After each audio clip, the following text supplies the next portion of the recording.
Media Punjab TV देख रहे समूह देश विदेश के दर्शकों का बहुत ही निੱਘਾ स्वागत है। मेरे वालों गुरदीशपाल कौर वालों ते परमिंदर कौर गिल वालों सारिਆਂ ਨੂੰ प्यार भरी सत श्री अकाल जी।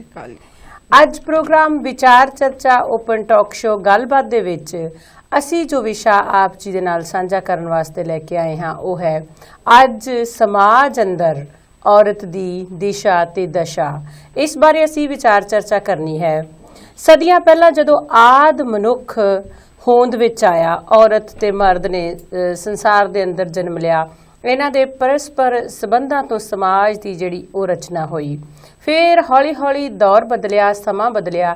एक ऐसा वक्त आया जदों औरत ते मर्द दे आपसी जिहड़ा पक्षपात शुरू होया, जिस विच मर्द प्रधान समाज दी पूरी दुनिया दे विच एक मनोबिरती जिहड़ी उजागर हुई।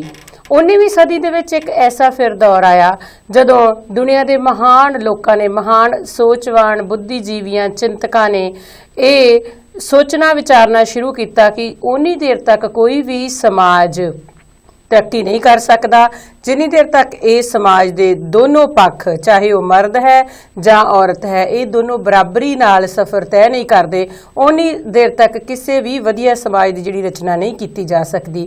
सो 19वीं सदी तो ये गलबात शुरू होंदी है जिथे औरत के हकों की गल, औरत दिवस मनाउण दी गल ते बहुत सारिया अंतरराष्ट्रीय संस्थावां वालों बहुत सारे जतन जिहड़े वो कीते जाण लगे। असीं गलबात करनी है कि 19वीं सदी दे विच ये काम शुरू होया ते अज 21वीं सदी दियां विच असीं पहुंच चुके हाँ। ते असीं अज विचारना है कि इस समय दे विच, इस दौर दे विच कि औरत अज पूर्ण तौर ते आज़ाद है, सुतंत्र है, कि उसनूं सारे हक मिल रहे हैं, कि औरत अज अपने हकों लई लड़ रही है जां दिशा ते दशा अजे तक उत्थे ही खड़ी है। इस विषय नूं लैके तुहाडे रूबरू होए हाँ। कॉल्स भी खोलियां जाणगियां, तुहाडा भी स्वागत होएगा, तुहाडे विचारां दा भी सानूं इंतज़ार रहेगा। मैं ते मेरे नाल जिवें पहलां दस्सिया है कि बीबी परमिंदर कौर गिल जी हन। असीं करांगे इस विषय ते अज विचार चर्चा ते आप सब दा प्रोग्राम दे विच देखण लई और इस दे विच कॉल करन लई असीं शुक्रगुजार होवांगे कि तुसीं अपणीआं गल्लां जिहड़ियां साडे कोल ना कीतीआं जाण ਉਹ प्रोग्राम दे विच लै के आओ और इत्थे असीं बह के डिस्कस करिए और अपने जिवें असीं संसार पद्धर ते गल्लां करनियां है, इस दे नाल नाल ही जिस समाज दा असीं हिस्सा हाँ, जिस समाज दे विच असीं विचर रहे हाँ, साडी मनोस्थिति की है, साडे समाज दे विच औरत दी की इस वेले दशा है, किन्ने को विचार ते उपराले होर होने चाहिए हैं तां जो वधिया समाज दी अते इस दियां जिहड़ियां सच्चियां सुच्चियां उच्चियां कदरां कीमतां ने उन्हां दा जिहड़ा प्रचार किया जा सके और साडे आउण वाले जिहड़ी नस्ल है वो जदों एक संतुलित जीवन पाएगी माँ बाप तो और वधिया घर दे विच वधिया समाज दे विच जीवन बसर करेगी तो समाज दीयां बहुत सारियां जिहड़ियां मुश्किलां ने वो अपने आप हल हो जाणगियां। परमिंदर जी गलबात करते हैं कि जिवें सरसरी तौर पर नज़र मारीए अज दे समय दे विच ते सानूं लगदा है कि कानूनी तौर पर संविधानिक तौर पर जिहड़ी औरत है वो पूरी दुनिया दे विच आज़ाद हो चुकी है। ये सब चीज़ां जिहड़ियां ने कि भी कानूनी तौर ते या समाजिक तौर ते उपर असी एक पिक्चर दुनिया के सामने पेश करते हैं भी औरत आज़ाद है जी, पर मेरे ख्याल विच ते औरत अज भी आज़ाद नहीं है। वो सिर्फ कानून दे विच आज़ाद है, कानून दे विच उहनूं हक हकूक दिते गए ने, पर जे असी घर तो लैके ते ओहदी समाजिक स्थिति च ओहदे जॉब सेंटर्स तक जे उहनूं देखा जाए तो वह अज भी आज़ाद नहीं है और बहुत सारिया चीज़ां वो अज भी अपनी मर्जी नाल नहीं कर सकती। ठीक है, ठीक है। नहीं पर जिथे गल आउंदी है कि जदों असी किसी भी देश के अगे गल करते हैं जां किसी भी समाज के अगे असी गल करते हैं भी वो कहते हैं कि औरत नूं वोट का हक है, औरत बराबरी की जिहड़ी जॉब है वो कर सकती है और होर बहुत सारिया गल्लां विद्या दे विच औरतां नूं पूरा दा पूरा अधिकार दिता जाता है। पर जिहड़ियां इह औरत दे नाल ना बराबरियां हुंदियां हन ਉਹ ਕਿੱਥੇ ਹੁੰਦੀਆਂ ਹਨ, ਆਪਾਂ ਇਸ ਤੇ ਗੱਲ ਕਰਦੇ ਹਾਂ। ਤੇ ਪਰਮਿੰਦਰ ਅਸੀਂ ਮੈਨੂੰ ਲੱਗਦਾ ਕਿ ਕਾਲਰ ਸਾਡੇ ਨਾਲ ਜੁੜ ਚੁੱਕੇ ਹਨ ਤੇ ਆਪਾਂ ਕਾਲ ਲੈ ਲੈਂਦੇ ਹਾਂ ਨਾ ਪਹਿਲਾਂ ਤੇ ਤਾਂ ਜੋ ਅਸੀਂ ਕਾਲਰਾਂ ਦੀਆਂ ਗੱਲਾਂ ਵੀ ਨਾਲ ਨਾਲ ਹੀ ਸੁਣਦੇ ਜਾਈਏ। Hello media Punjab TV. Hello ਹਾਂਜੀ ਪ੍ਰੋਗਰਾਮ 'ਚ ਤੁਹਾਡਾ ਨਿੱਘਾ ਸਵਾਗਤ ਹੈ ਜੀ। ਕੌਣ ਤੇ ਕਿੱਥੋਂ ਬੋਲ ਰਹੇ ਹੋ ਜੀ? ਹਾਂਜੀ, ਮੈਂ ਅਮਨਦੀਪ ਧਾਲੀਵਾਲ ਬੋਲ ਰਿਹਾ ਸੀ ਯੂਕੇ ਤੋਂ। ਜੀ ਅਮਨਦੀਪ ਜੀ, ਪ੍ਰੋਗਰਾਮ ਦੇ ਵਿੱਚ ਤੁਹਾਡਾ ਬਹੁਤ ਹੀ ਨਿੱਘਾ ਸਵਾਗਤ ਹੈ। ਕੀ ਕਹਿਣਾ ਚਾਹੋਗੇ ਅੱਜ ਦੇ ਇਸ ਵਿਸ਼ੇ ਦੇ ਬਾਰੇ? ਹਾਂਜੀ, ਵਿਸ਼ਾ ਮੈਂ ਸੁਣ ਰਿਹਾ ਸੀ ਜਿਵੇਂ ਧੀਆਂ ਤੇ ਜਿਵੇਂ ਸਮਾਜ ਦਾ ਤੁਹਾਡਾ ਵਿਸ਼ਾ ਮੈਂ ਪੜ੍ਹਿਆ ਸੀ ਜੀ। ਜੀ ਜੀ, ਪੂਰੇ ਸਮਾਜ ਦੀਆਂ ਔਰਤਾਂ ਦੀ ਗੱਲ, ਜਿੱਥੇ ਧੀਆਂ ਭੈਣਾਂ ਮਾਵਾਂ ਔਰ ਸਭ ਦੀ ਅਸੀਂ ਗੱਲ ਕਰ ਰਹੇ ਹਾਂ ਜੀ। ਹਾਂਜੀ ਹਾਂਜੀ, ਜੀ। ਤੇ ਧੀਆਂ ਦੀ ਜੀ ਪ੍ਰਤੀ ਆਪਾਂ ਪੰਜਾਬ 'ਚ ਆਪਣੇ ਜੀ ਦੇਖੀ ਜਾਂਦਾ ਜੋ ਹਾਲਾਤ ਆ ਤੇ ਵੀ ਧੀਆਂ ਤੇ ਜ਼ਿਆਦਾ ਜੋ ਅਤਿਆਚਾਰ ਹੁੰਦੇ ਆ। ਜੀ ਜੀ ਜੀ। ਤੇ ਉਹਨਾਂ ਨੂੰ ਜੰਮਣ ਤੋਂ ਪਹਿਲਾਂ ਹੀ ਉਹਨਾਂ ਨੂੰ ਇਹ ਅਧਿਕਾਰ ਨਹੀਂ, ਦੁਨੀਆ ਦੇਖਣ ਦਾ ਅਧਿਕਾਰ ਉਹਨਾਂ ਤੋਂ ਖੋਹ ਲਿਆ ਜਾਂਦਾ ਪਹਿਲਾਂ ਤੋਂ ਹੀ। ਬਿਲਕੁਲ ਬਿਲਕੁਲ, ਇੱਥੋਂ ਹੀ ਗੱਲ ਸ਼ੁਰੂ ਹੁੰਦੀ ਹੈ ਨਾ। ਹਾਂਜੀ ਹਾਂਜੀ। ਜੀ। ਤੇ ਉਸੇ ਮੈਂ ਜੀ ਦੇਖ ਮੇਰੀ ਇੱਕ ਬੁੱਕ ਮੈਂ ਲਿਖ ਚੁੱਕਿਆ ਪਹਿਲਾਂ, ਵਸਦਾ ਸਮੁੰਦਰਾਂ ਤੋਂ ਪਾਰ ਵੀ ਪੰਜਾਬ। ਅੱਛਾ, ਵਸਦਾ ਸਮੁੰਦਰਾਂ ਤੋਂ ਪਾਰ ਵੀ ਪੰਜਾਬ, ਬਹੁਤ ਵਧੀਆ ਜੀ। ਤੇ ਤੁਹਾਨੂੰ ਕੀ ਹਾਂਜੀ, ਲੱਗਦਾ ਹੈ ਕਿ ਅਮਨ, ਜਿਵੇਂ ਤੁਸੀਂ ਆਪੇ ਗੱਲ ਕੀਤੀ ਕਿ ਤੁਸੀਂ ਯੂਕੇ ਤੋਂ ਕਾਲ ਕਰ ਰਹੇ ਹੋ, ਤੇ ਅਸੀਂ ਮਤਲਬ ਇਹ ਜਿਹੜਾ ਸਮਾਜ ਆ ਇਹਦੇ ਵਿੱਚ ਸਾਨੂੰ ਘੱਟ ਨਾ ਬਰਾਬਰੀ ਨਜ਼ਰ ਆਉਂਦੀ ਹੈ ਨਾ, ਤੇ ਤੁਸੀਂ ਕੀ ਹਾਂਜੀ, ਮਹਿਸੂਸ ਹਾਂਜੀ। ਕਰਦੇ ਹੋ ਕਿ ਕੋਈ ਵੱਡਾ ਫਰਕ ਹੈ? ਕੀ ਕਾਰਨ ਹੈ ਇਸ ਵੱਡੇ ਫਰਕ ਦਾ? ਨਹੀਂ, ਫਰਕ ਜੀ ਇਹ ਫਰਕ ਇਹ ਆਪਣੀ ਸੋਚ ਆਈ ਸਾਰੀ। ਜਿਵੇਂ ਅੱਜ ਧੀਆਂ ਤੇ ਜਿਹੜੇ ਜ਼ੁਲਮ ਹੁੰਦੇ ਆ, ਜਿਵੇਂ ਦਿੱਲੀ 'ਚ ਜੋ ਬਹੁਤ ਕੁਝ ਹੋਇਆ, ਜੀ। ਤੇ ਉਸ ਨੂੰ ਦੇਖ ਕੇ ਲੋਕਾਂ ਦੇ ਵਿੱਚ ਜਿਹੜਾ ਡਰ ਪੈਦਾ ਹੋ ਜਾਂਦਾ, ਧੀਆਂ ਜੰਮਣ ਤੇ ਵੀ ਧੀਆਂ ਨਾਲ ਏਦਾਂ ਨਾ ਹੋ ਜਾਏ, ਸਾਡੀ ਧੀ ਨਾਲ ਕਦੇ ਗਲਤ ਨਾ ਹੋ ਜਾਏ। ਤੇ ਜੋ ਕਿ ਸਾਨੂੰ ਹਿੰਮਤ ਨਾਲ ਕੰਮ ਲੈਣਾ ਚਾਹੀਦਾ। ਹੁਣ ਦੇਖੋ ਇੱਥੇ ਯੂਕੇ 'ਚ ਮੈਂ ਰਹਿ ਰਿਹਾ, ਇੱਥੇ ਮੈਂ ਦੇਖ ਰਿਹਾ ਇੱਥੇ ਕੁਝ ਫਰਕ ਨਹੀਂ ਹੈਗਾ ਕੁੜੀ ਮੁੰਡੇ 'ਚ। ਜੀ। ਹਾਂਜੀ, ਇੱਥੇ ਸਭ ਕੁਝ ਸਾਰਿਆਂ ਨੂੰ ਬਰਾਬਰ ਸਮਝਿਆ ਜਾਂਦਾ ਤੇ ਬਰਾਬਰ ਦੇ ਹੱਕ ਆ। ਇੱਥੇ ਕੁੜੀਆਂ ਨੂੰ ਵੱਧ ਅਧਿਕਾਰ ਹੋਣਗੇ ਸਗੋਂ ਮੁੰਡਿਆਂ ਨਾਲੋਂ। ਠੀਕ ਹੈ, ਪਰ ਇਹ ਨਹੀਂ, ਚਾਹੀਦਾ ਜਿੱਥੇ ਜੀ ਆਪਾਂ ਹਾਂਜੀ। ਇਹ ਵੀ ਗੱਲ ਤੁਹਾਡੀ ਠੀਕ ਹੈ, ਲੇਕਿਨ ਜਿੱਦਾਂ ਹੁੰਦਾ ਨਾ ਵੀ ਕੋਈ ਇੱਥੇ ਵੀ ਇਹਨਾਂ ਦੇਸ਼ਾਂ ਦੇ ਵਿੱਚ ਵੀ ਜਦੋਂ ਕੰਮ ਕਰਦੇ ਆ ਤੇ ਉੱਥੇ ਵੀ ਮਤਲਬ ਕਿਤੇ ਨਾ ਕਿਤੇ ਮਾੜੀ ਗੱਲ ਹੁੰਦੀ ਹੈ ਕਿ ਕਿਤੇ ਬਰਾਬਰ ਦੀ ਜੌਬ ਤੇ ਬੰਦੇ ਦੀ ਤਨਖਾਹ ਵੱਧ ਔਰ ਲੜਕੀਆਂ ਦੀ ਜਾਂ ਔਰਤਾਂ ਨੂੰ ਘੱਟ ਜਿਹੜੇ ਵੇਤਨ ਦੇਣ ਦੀ ਗੱਲ ਕੀਤੀ ਜਾਂਦੀ ਹੈ। ਇਹ ਤੁਸੀਂ ਮਹਿਸੂਸ ਕੀਤਾ ਇੱਥੇ ਕਿਤੇ? ਨਹੀਂ ਨਹੀਂ, ਇੱਥੇ ਬਿਲਕੁਲ ਨਹੀਂ ਜੀ। ਠੀਕ ਹੈ ਜੀ, ਠੀਕ ਹੈ। ਇੱਥੇ ਕਦੇ ਵੀ ਨਹੀਂ। ਹਾਂਜੀ, ਇਹ ਸਰਕਾਰ ਨੂੰ ਥੋੜਾ ਚਾਹੀਦਾ, ਪੰਜਾਬ ਗਵਰਨਮੈਂਟ ਨੂੰ ਇਹ ਚਾਹੀਦਾ ਜੀ ਨਾ, ਤੇ ਵੀ ਹੈਲਪ ਕਰੇ ਤੇ ਕੁੜੀਆਂ ਲਈ ਵੱਧ ਤੋਂ ਵੱਧ ਅਧਿਕਾਰ ਦੇਵੇ ਕੁੜੀਆਂ ਨੂੰ ਇੱਥੇ। ਤੇ ਪਰ ਜਿਵੇਂ ਤੁਸੀਂ ਗੱਲ ਕੀਤੀ ਨਾ ਵੀ ਸਾਡੀ ਸੋਚ, ਤੇ ਆਪਾਂ ਆਪਣੀ ਸੋਚ ਕਿਵੇਂ ਬਦਲ ਸਕਦੇ ਹਾਂ? ਕਿਵੇਂ ਸਾਨੂੰ ਕੀ ਯਤਨ ਕਰਨੇ ਚਾਹੀਦੇ? ਕਿਉਂਕਿ ਇੰਨਾ ਵੱਡਾ ਸਾਡੇ ਕੋਲ ਗੁਰਮਤਿ ਫਲਸਫਾ ਹੈ, ਜਿੱਥੇ ਗੁਰੂ ਸਾਹਿਬ ਕਹਿ ਗਏ ਨੇ ਸੋ ਕਿਉ ਮੰਦਾ ਆਖੀਏ, ਜਿਤ ਜੰਮੇ ਰਹਿ ਜਾਣ। ਜੇ ਉਹਨਾਂ ਮਹਾਂਪੁਰਖਾਂ ਦੀ ਨਵੀਂ ਸੋਚ ਨਾਲ ਅਸੀਂ ਸੋਚ ਨਹੀਂ ਬਦਲ ਸਕੇ ਤਾਂ ਹੋਰ ਕਿਹੋ ਜਿਹੇ ਸਾਨੂੰ ਯਤਨ ਕਰਨੇ ਚਾਹੀਦੇ ਜਿਹੜੀ ਸਾਡੀ ਸੋਚ ਬਦਲ ਜਾਏ? ਹਾਂਜੀ, ਸਭ ਤੋਂ ਪਹਿਲਾਂ ਤਾਂ ਏਦਾਂ ਹੀ ਹੁਣ ਜਿਵੇਂ ਕੋਈ ਲਿਖਦਾ, ਕੋਈ ਨਿਊਜ਼ ਪੇਪਰਾਂ 'ਚ ਆਪਾਂ ਆਉਂਦਾ, ਠੀਕ ਹੈ ਜੀ, ਤੇ ਉਹ ਆਪਾਂ ਨੂੰ ਪੇਪਰਾਂ ਨੂੰ ਪੜ੍ਹਨਾ ਚਾਹੀਦਾ। ਜਿਵੇਂ ਕਿ ਧੀਆਂ ਦੇ ਪ੍ਰਤੀ ਜਾਂ ਕੋਈ ਪ੍ਰੋਗਰਾਮ ਆਉਂਦਾ ਜਾਂ ਕੁਝ ਵੀ ਹੈ ਨਾ, ਉਹ ਚੀਜ਼ ਨੂੰ ਆਪ ਨੂੰ ਸੋਚ ਕੇ ਉਹਨਾਂ ਨਾਲ ਆਪਾਂ ਨੂੰ ਲੈਣਾ ਚਾਹੀਦਾ ਵੀ ਇਹ ਡਿਸੀਜਨ ਲੈਣੇ ਚਾਹੀਦੇ, ਆਪਾਂ ਨੂੰ ਪੜ੍ਹਨਾ ਚਾਹੀਦਾ ਪੇਪਰਾਂ 'ਚ ਵੱਧ ਤੋਂ ਵੱਧ ਧੀਆਂ ਬਾਰੇ ਜੋ ਲਿਖਿਆ ਜਾਂਦਾ, ਜੋ ਕੁਝ ਵੀ ਆ ਆਪਾਂ ਉਹ ਚੀਜ਼ ਨੂੰ ਇਗਨੋਰ ਕਰਦੇ ਇੱਥੇ ਰਹਿ ਕੇ। ਤੇ ਤੁਸੀਂ ਵੀ ਕੁਝ ਖਾਸ ਲਿਖਿਆ ਧੀਆਂ ਬਾਰੇ, ਬੱਚੀਆਂ ਬਾਰੇ? ਹਾਂਜੀ, ਮੈਂ ਲਿਖਿਆ ਜੀ। ਮੈਂ ਪੋਇਟਰੀ ਮੈਂ ਆਪਣੀ ਮੇਰੀ ਪਹਿਲੀ ਬੁੱਕ ਦੇ ਵਿੱਚ ਆ, ਇਹ 'ਚ ਮੈਂ ਧੀਆਂ ਬਾਰੇ ਬਹੁਤ ਕੁਝ ਲਿਖਿਆ ਹੋਇਆ ਸੀਗਾ, ਮਾਵਾਂ ਬਾਰੇ ਲਿਖਿਆ ਜੀ।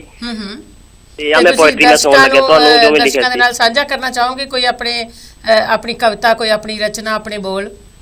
ਹਾਂਜੀ, ਮੈਂ ਧੀਆਂ ਤੇ ਲਿਖੀ ਸੀ, ਪੋਇਟਰੀ ਲਿਖੀ ਸੀ, ਜੱਦਾ ਰੱਬਾ ਤੂੰ ਮੈਨੂੰ।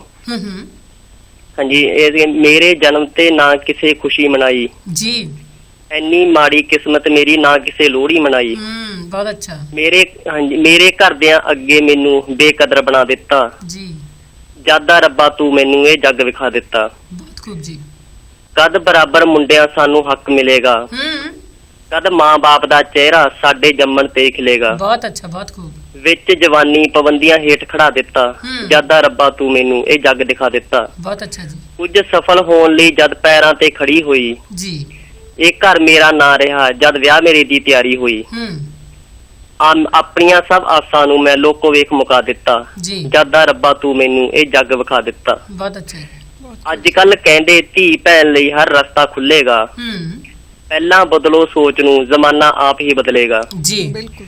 ਢਾਲੀਵਾਲ ਹੁਣ ਅਰਮਾਨਾਂ ਨੂੰ ਆਪੇ ਹੀ ਮਿਟਾ ਦਿੱਤਾ, ਜੱਦਾ ਰੱਬਾ ਤੂੰ ਮੈਨੂੰ ਇਹ ਜੱਗ ਦਿਖਾ ਦਿੱਤਾ। ਬਹੁਤ ਅੱਛਾ, ਬਹੁਤ ਖੂਬ ਤੁਹਾਡੇ ਵਿਚਾਰ ਨੇ।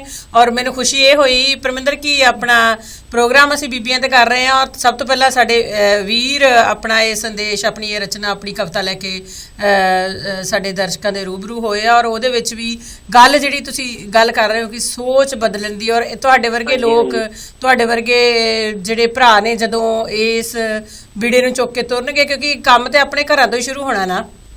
ਹਾਂਜੀ ਹਾਂਜੀ ਹਾਂਜੀ। ਤੇ ਜਿੰਨੀ ਦੇਰ ਤੱਕ ਅਸੀਂ ਮਤਲਬ ਆਪਣੇ ਘਰ ਤੋਂ ਇਹ ਤਿਆਰੀ ਕਰ ਲਈਏ ਕਿ ਅਸੀਂ ਆਪਣੀ ਸੋਚ ਬਦਲ ਦੇਣੀ ਹੈ, ਧੀ ਤੇ ਪੁੱਤਰ ਦੇ ਵਿਚਲਾ ਜਿਹੜਾ ਪਾੜਾ ਆ ਉਹਨੂੰ ਅਸੀਂ ਆਪਣੀ ਸੋਚ ਚੋਂ ਮੇਟਣਾ ਆ। ਹਾਂਜੀ ਹਾਂਜੀ, ਇਹ ਚੀਜ਼ ਜ਼ਰੂਰੀ ਹੈ। ਪਹਿਲਾਂ ਆਪਣੀ ਸੋਚ ਨੂੰ ਬਦਲਣਾ ਬਹੁਤ ਜ਼ਰੂਰੀ ਹੈ ਇਸ ਚੀਜ਼ ਜੀ। ਤੇ ਤੁਹਾਨੂੰ ਕੀ ਲੱਗਦਾ ਕਿ ਇਸ ਸੋਚ ਨੂੰ, ਜਿਹੜੀ ਸਾਡੀ ਸੋਚ ਆ, ਇਹਨੂੰ ਬਦਲਣ ਦੇ ਵਿੱਚ ਸਮਾਜ ਇੱਕ ਰੁਕਾਵਟ ਬਣਦਾ ਆ? ਨਹੀਂ, ਸਮਾਜ ਰਿਕਾਰਡ ਨਹੀਂ ਮੰਨਦਾ ਜੀ। ਸਮਾਜ ਸੋਚੂਗਾ ਆਪੇ। ਜੇ ਗਵਰਨਮੈਂਟ ਆਪਾਂ ਨੂੰ ਕੁਝ ਅਧਿਕਾਰ ਦਊਗੀ ਇਸ ਮਾਮਲੇ 'ਚ, ਗਵਰਨਮੈਂਟ ਨੂੰ ਨਾਲ ਚੱਲਣਾ ਚਾਹੀਦਾ। ਠੀਕ ਹੈ ਜੀ। ਤੇ ਉਹਨਾਂ ਨੂੰ ਦੇਣਾ ਚਾਹੀਦਾ, ਵੱਧ ਤੋਂ ਵੱਧ ਵੀ ਅਧਿਕਾਰ ਸਾਨੂੰ ਦੇਣੇ ਚਾਹੀਦੇ ਵੀ ਵਾਕਈ ਵੀ ਆਹ ਕੁੜੀਆਂ ਲਈ, ਤੇ ਫਿਰ ਅਸੀਂ ਆਪਣੀ ਸੋਚ ਨੂੰ ਬਦਲ ਸਕਦੇ ਹਾਂ। ਨਹੀਂ, ਅਧਿਕਾਰਿਕ ਤੌਰ ਤੇ ਤੁਸੀਂ ਜਿੱਦਾਂ ਗੱਲ ਕੀਤੀ ਹੈ ਕਿ ਸੰਵਿਧਾਨ ਦੇ ਵਿੱਚ ਔਰਤ ਨੂੰ ਬਰਾਬਰੀ ਦਾ ਹੱਕ ਆ, ਵੋਟ ਪਾਉਣ ਦਾ ਹੱਕ ਆ, ਪੜ੍ਹਾਈ ਦਾ ਹੱਕ ਆ, ਨੌਕਰੀ ਕਰਨ ਦਾ ਹੱਕ ਆ। ਅਧਿਕਾਰਤ ਜਿਹੜੇ ਸੰਵਿਧਾਨਿਕ ਤੌਰ ਤੇ ਜੋ ਸਰਕਾਰ ਨੇ ਹੱਕ ਦੇਣੇ ਆ, ਉਹ ਤਾਂ ਮੇਰੇ ਖਿਆਲ ਦੇ ਵਿੱਚ ਬਰਾਬਰ, ਮਤਲਬ ਔਰਤ ਤੇ ਮਰਦ ਦੇ ਵਿੱਚ ਕੋਈ ਫਰਕ ਨਹੀਂ। ਜਿਹੜੇ ਹੱਕ ਖੋ ਰਿਹਾ ਉਹ ਸਮਾਜ ਖੋ ਰਿਹਾ। ਹਾਂਜੀ, ਸਮਾਜ ਨੂੰ ਫਿਰ ਗੱਲ ਸੋਚ ਤੇ ਆ ਜਾਂਦੀ ਆਪਣੀ, ਫੇਰ ਹੀ ਹੋਈ ਗੱਲ ਨਾ। ਹਾਂਜੀ, ਗੱਲ ਬਿਲਕੁਲ ਸੋਚ ਤੇ ਆ ਜਾਂਦੀ ਜੀ। ਹਾਂਜੀ ਹਾਂਜੀ, ਤੁਹਾਡਾ ਬਹੁਤ ਬਹੁਤ ਧੰਨਵਾਦ। ਤੇ ਤੁਸੀਂ ਸਾਡੇ ਪ੍ਰੋਗਰਾਮ ਦਾ ਹਿੱਸਾ ਬਣੇ ਤੇ ਆਪਣੇ ਵਿਚਾਰ, ਆਪਣੀ ਖੂਬਸੂਰਤ ਰਚਨਾ ਸਾਡੇ ਦਰਸ਼ਕਾਂ ਦੇ ਰੂਬਰੂ ਕੀਤੀ ਜੀ। ਬਹੁਤ ਬਹੁਤ ਸ਼ੁਕਰੀਆ ਤੁਹਾਡਾ ਜੀ। ਹਾਂਜੀ, ਥੈਂਕ ਯੂ ਜੀ, ਬਹੁਤ ਬਹੁਤ ਧੰਨਵਾਦ ਜੀ।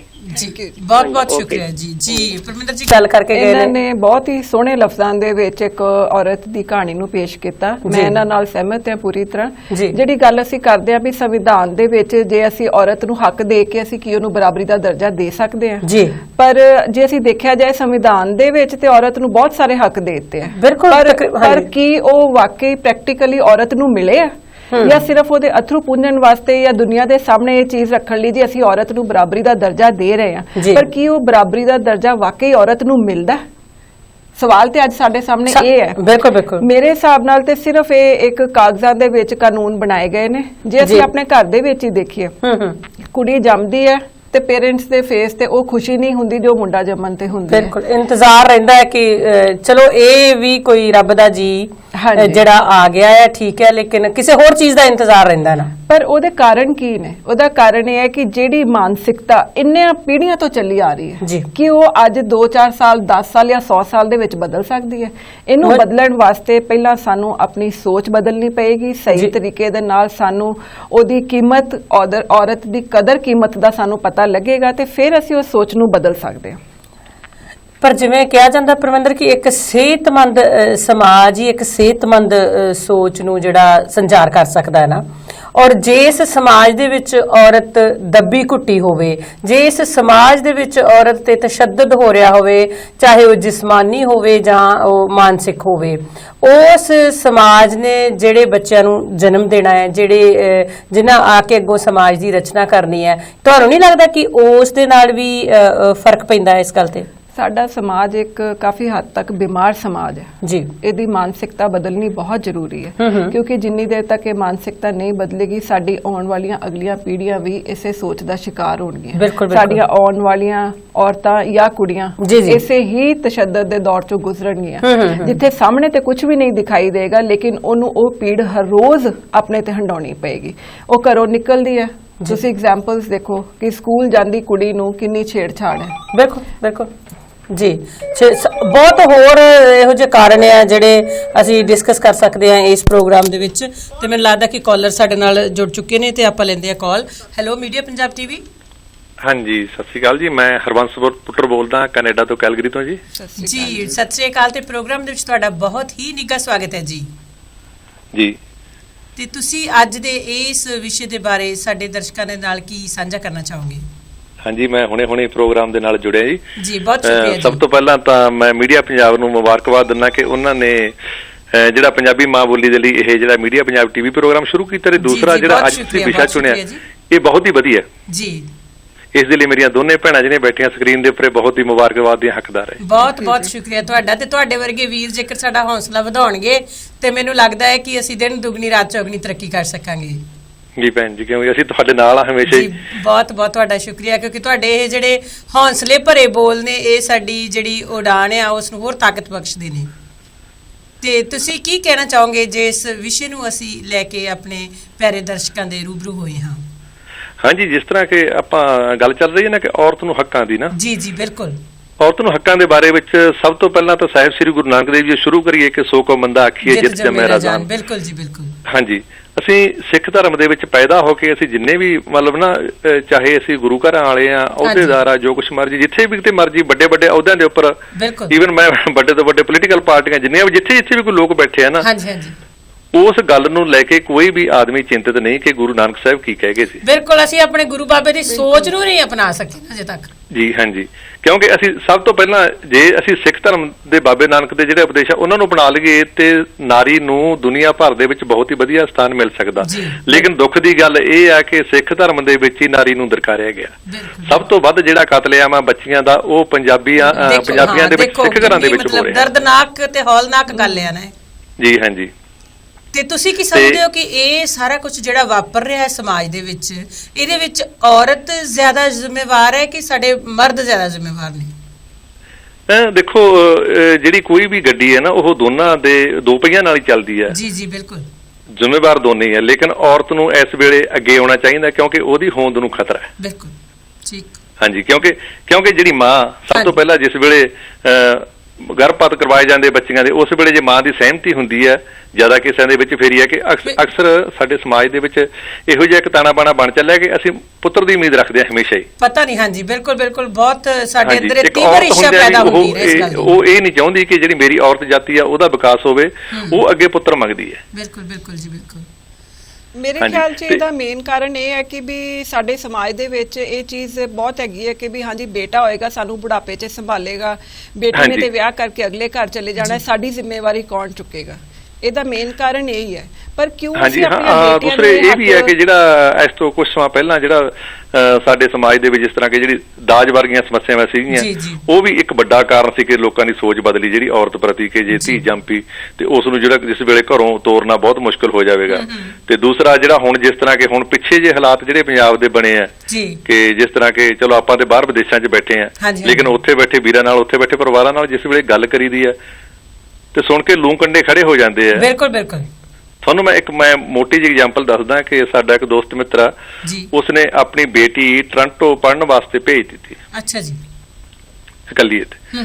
ਉਹ ਅਸੀਂ ਉਹਦੇ ਨਾਲ ਕਿਤੇ ਗੱਲ ਕਰਦੇ, ਅਸੀਂ ਕਿਹਾ ਮੈਂ ਯਾਰ ਵੀ ਤੇਰਾ ਬੇਟਾ ਸੀ, ਤੂੰ ਬੇਟਾ ਭੇਜ ਦੇਣਾ ਸੀ ਨਾ, ਬੇਟੀ ਦਾ ਇਕੱਲੀ ਦਾ ਔਖਾ ਇੱਥੇ ਨਾ ਵੀ ਕਾਲਜ ਦੇ ਵਿੱਚ ਕਿਸ ਤਰ੍ਹਾਂ ਪੜ੍ਹਦੀ ਹੈ। ਉਹ ਕਹਿੰਦਾ ਭਰਾ ਮੇਰਾ ਜਿੱਦਾਂ ਦੀ ਇੱਥੋਂ ਗਈ ਆ ਪੰਜਾਬ ਚੋਂ ਸੁੱਖ ਦੀ ਨੀਂਦ ਸੌਂਦੇ ਆ।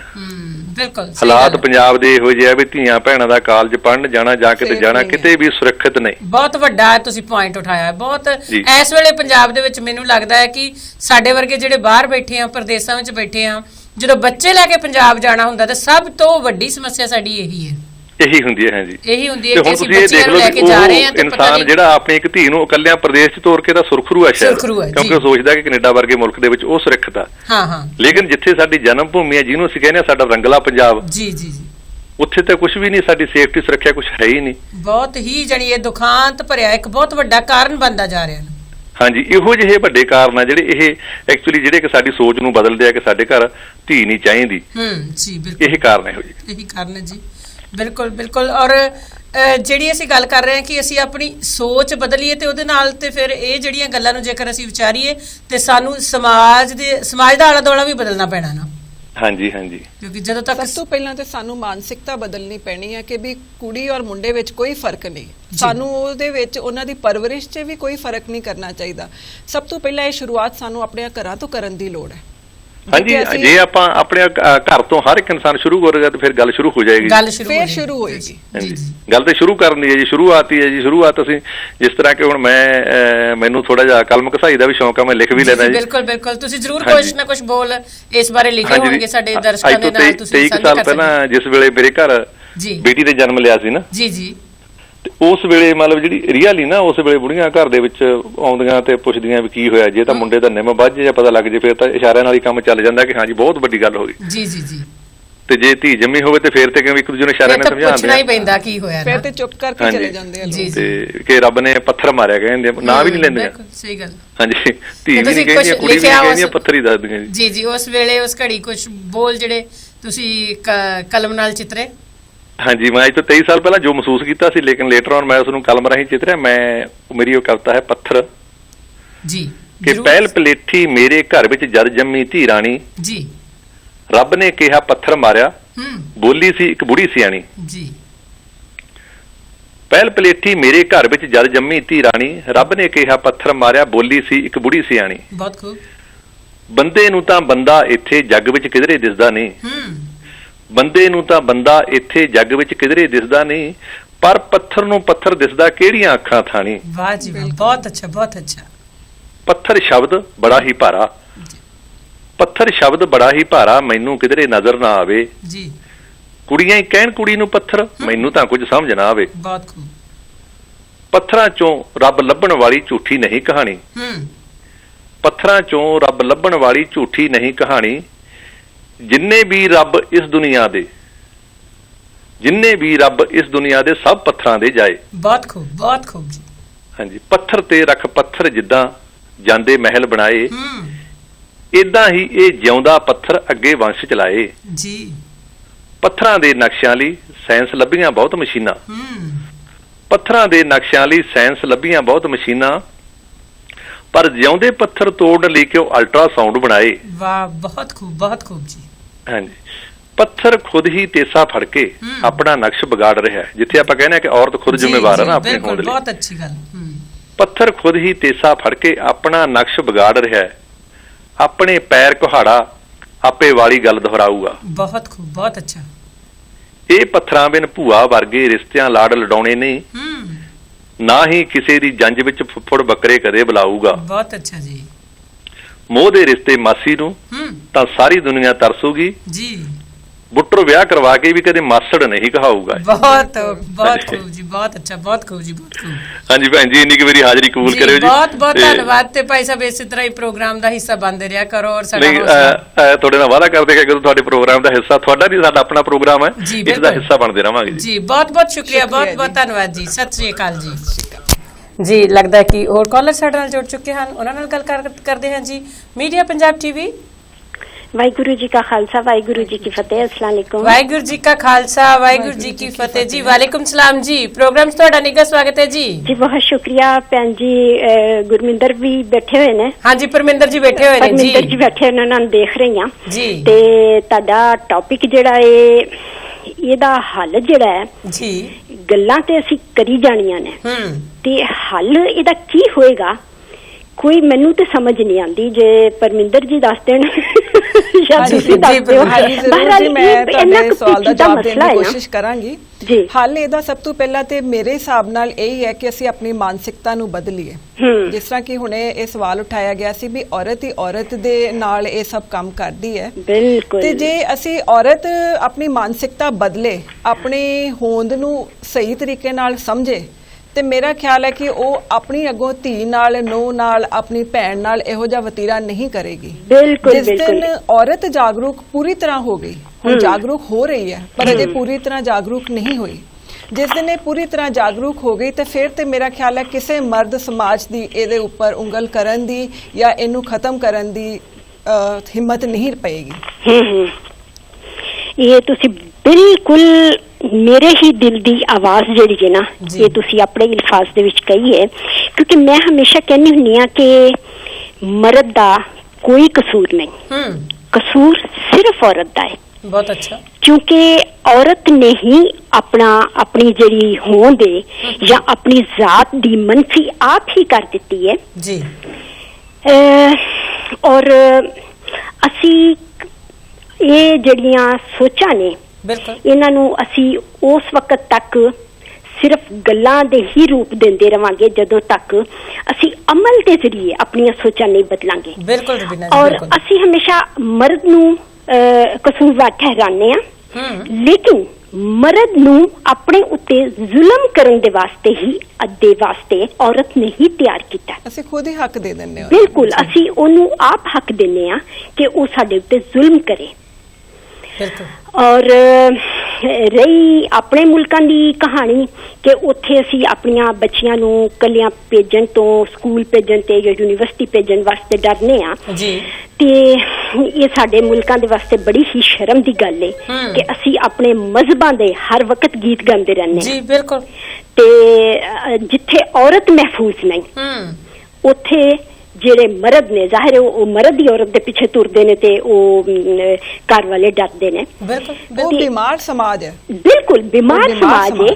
ਔਰ ਇੱਕ ਗੱਲ ਮੈਂ ਹੋਰ ਕਵਾਂਗੀ, ਮਰਦਾਂ ਨੂੰ ਬੁਰੀ ਲੱਗੇਗੀ ਲੇਕਿਨ ਮੈਂ ਕਵਾਂਗੀ ਜ਼ਰੂਰ ਕਿ ਆਪਣੇ ਹੀ ਜਵਾਨੀ ਦੇ ਜਿਹੜੇ ਕਾਰੇ ਕੀਤੇ ਹੁੰਦੇ ਨੇ ਉਹਦਾ ਜਿਹੜਾ ਖੌਫ ਹੁੰਦਾ ਹੈ ਉਹ ਮਰਦ ਦੀ ਬੱਚੀ ਨਾ ਜਾਣਦਾ ਯਾਨੀ ਕਿ ਮੇਰੇ ਘਰ ਬੱਚੀ ਨਾ ਹੋਵੇ ਉਹ ਖੌਫ ਹੁੰਦਾ ਉਹਦੇ ਉੱਤੇ ਕਿ ਮੈਂ ਆਪਣੀ ਜਵਾਨੀ 'ਚ ਜਿਹੜੇ ਕੰਮ ਕੀਤੇ ਨੇ ਉਹ ਕੱਲ ਨੂੰ ਮੇਰੀ ਬੱਚੀ ਦੇ ਅੱਗੇ ਆਣਗੇ ਜਾਂ ਉਹਨੂੰ ਆਪਣੀ ਸੋਚ ਦਾ ਖੌਫ ਹੈ ਕਿ ਜੋ ਮੈਂ ਦੂਜੇ ਦੀ ਧੀ ਭੈਣ ਔਰਤ ਨੂੰ ਦੇਖ ਕੇ ਸੋਚਦਾ ਕੱਲ ਨੂੰ ਮੇਰੀ ਬੱਚੀ ਵਾਸਤੇ ਵੀ ਲੋਕ ਏਦਾਂ ਸੋਚਣਗੇ ਉਹਦਾ ਖੌਫ ਬਿਲਕੁਲ ਬਿਲकुल कोई कार्य या अपनी सोच क्योंकि बहुत सारे काम इंसान कर नहीं सकता लेकिन वो गलत सोचदा जरूर है और उसे ही सोच दा जिहड़ा खौफ हुंदा ना वो फिर उन्हें डरांदा रहिंदा है ते इस दे बारे में कुछ उर्दू विच लिखिया होया जे तुसीं मैनूं इजाजत दिओ ते मैं सुना दियां साझा करो जी।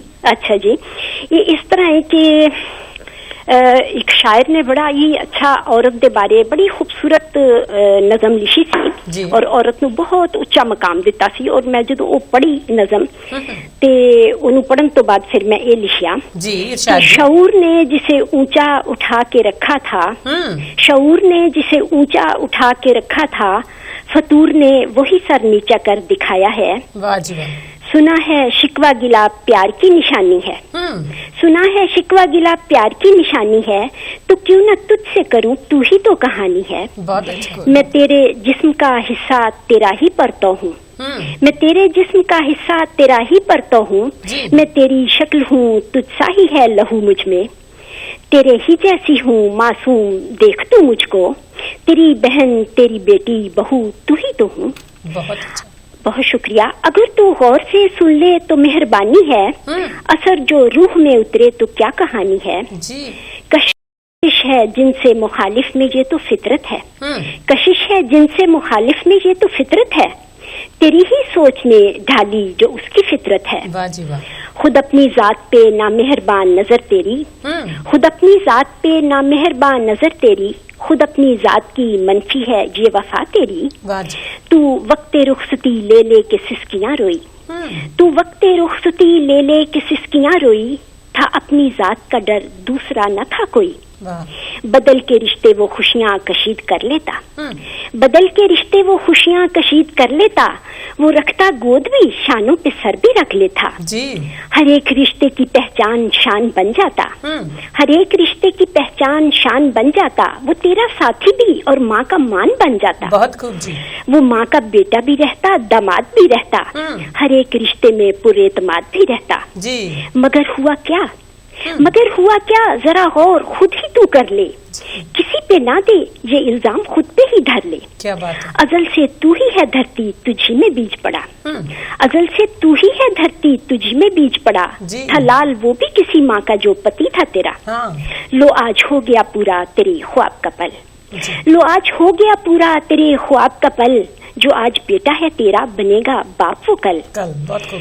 फिर बन के बेटे की माँ अपनी जात के बख्शिए फिर बन के बेटे की माँ अपनी जात के बख्शिए दिए उधेड़ बनी सास फिर तू माँ न रही न माँ सा दिल तू रही माँ सी ठंडी छा न रही बता जो जात से तेरी था वो गुमा न रही तू भूल बैठी कि तू है बाहर दुनिया की तू भूल बैठी कि तू है बाहर दुनिया की तेरे ही दम से बने लालाजार दुनिया की तुझी से शान है धरती की तू ही माली भी तुझी से शान है धरती की तू ही माली भी अजम पहाड़ सा नाजुक गजल है हाली की। क्या बात है। वो जिसने प्यार की देवी कहा मकाम दिया वो जिसने प्यार की देवी कहा मकाम दिया उसी के पाँव की जूती का खुद को नाम दिया। बहुत खूब। बहुत खुद उसके हाथ में तलवार जुल्म की दे दी खुद उसके हाथ में तलवार जुल्म की दे दी उसे बना दिया पत्थर मुझे जबी दे दी जो तेरी कोख से फूटा वो फूल कामिल था जो तेरी कोख से फूटा वो फूल कोमल था बना वो छेद जिगर का तेरा तो गाफिल था। क्या बात है। बड़ी गौर तलब गल है जो तेरी कोख से फूटा वो फूल कोमल था बना वो छेद जिगर का तेरा तो गाफिल था।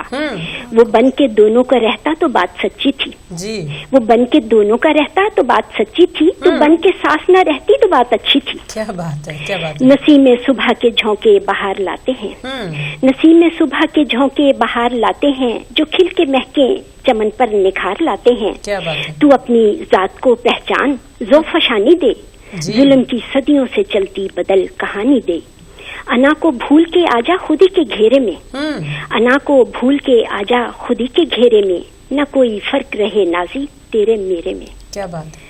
ते ये कसूर सब तो ज्यादा औरत दा है कि औरत अपने उत्ते एतमाद नहीं करती। सही ये गल है। एतमाद की कमी है, बिल्कुल ये एतमाद की ही कमी सी कि औरत ने समझा कि मर्द साडे उत्ते हाकम है।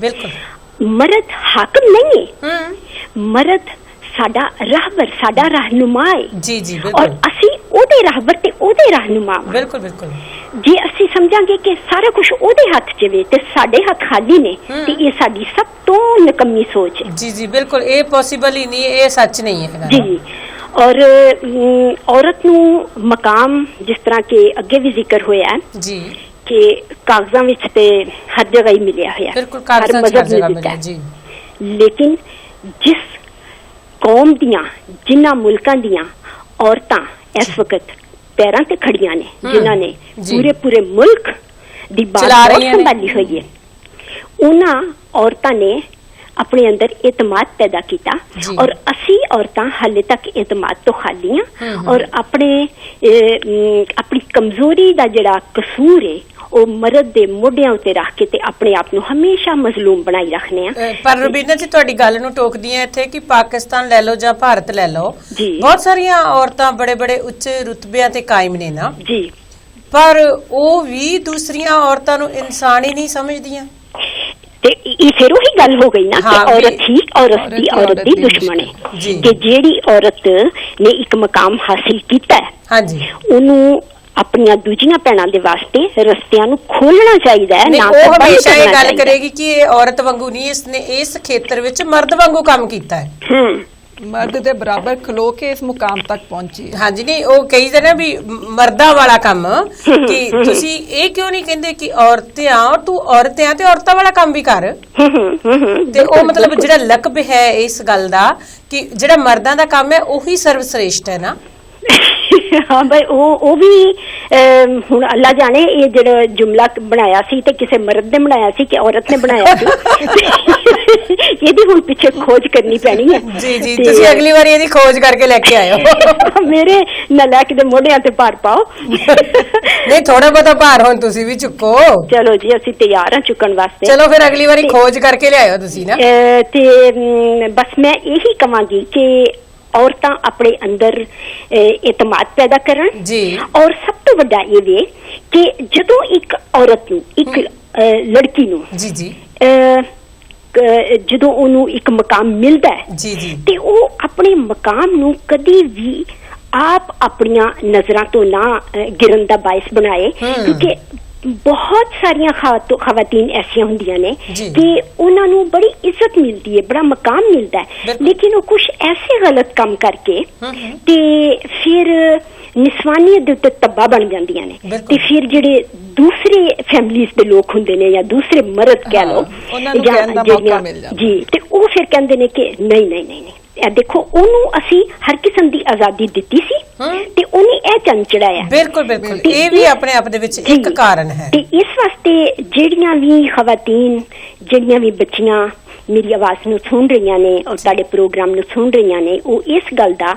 ਜ਼ਰੂਰ ਖਿਆਲ ਰੱਖਣ ਕਿ ਆਪਣੀ ਇੱਜ਼ਤ ਜਿਹੜੀ ਹੈ ਉਹਨੂੰ ਕਦੀ ਵੀ ਨਾ ਗਵਾਣ ਔਰ ਕਦੀ ਵੀ ਔਰਤ ਦੇ ਨਾਮ ਤੇ ਤਬਾਹ ਨਾ ਬਣਨ ਜੀ। ਕਿਉਂਕਿ ਜਦੋਂ ਅਸੀਂ ਇਹ ਸਭ ਚੀਜ਼ਾਂ ਸੋਚ ਲਵਾਂਗੇ ਤੇ ਫਿਰ ਹੀ ਅਸੀਂ ਔਰਤ ਦੇ ਮਕਾਮ ਤੇ ਪਹੁੰਚਾਂਗੇ। ਕਿਉਂਕਿ ਔਰਤ ਮੁਹੱਬਤ ਹੈ, ਔਰਤ ਪਿਆਰ ਹੈ, ਔਰਤ ਜ਼ੁਲਮ ਨਹੀਂ, ਔਰਤ ਜਬਰ ਨਹੀਂ ਜੀ, ਔਰਤ ਮੁਹੱਬਤ ਹੈ ਔਰ ਮੁਹੱਬਤ ਹਮੇਸ਼ਾ ਦਿਲਾਂ 'ਚ ਰਹਿੰਦੀ ਹੈ ਤੇ ਇਹ ਹਮੇਸ਼ਾ ਦਿਲਾਂ 'ਚ ਰਹਿਣਾ ਚਾਹੀਦਾ ਹੈ। ਇਸ ਔਰਤ ਨੂੰ ਦਿਲਾਂ ਦੇ ਵਿੱਚ ਰਹਿਣਾ ਚਾਹੀਦਾ। ਜਦੋਂ ਅਸੀਂ ਅੱਖਾਂ ਤੋਂ ਗਿਰ ਜਾਂਦੇ ਹਾਂ ਤੇ ਫਿਰ ਸਭ ਕੁਝ ਗਲਤ ਹੋ ਜਾਂਦਾ ਤੇ ਇਸੇ ਵਾਸਤੇ ਹੀ ਸਾਡਾ ਜਿਹੜਾ ਸਮਾਜ ਹੈ ਉਹ ਸਾਨੂੰ ਉੱਤੇ ਉੱਠਣ ਨਹੀਂ ਦਿੰਦਾ।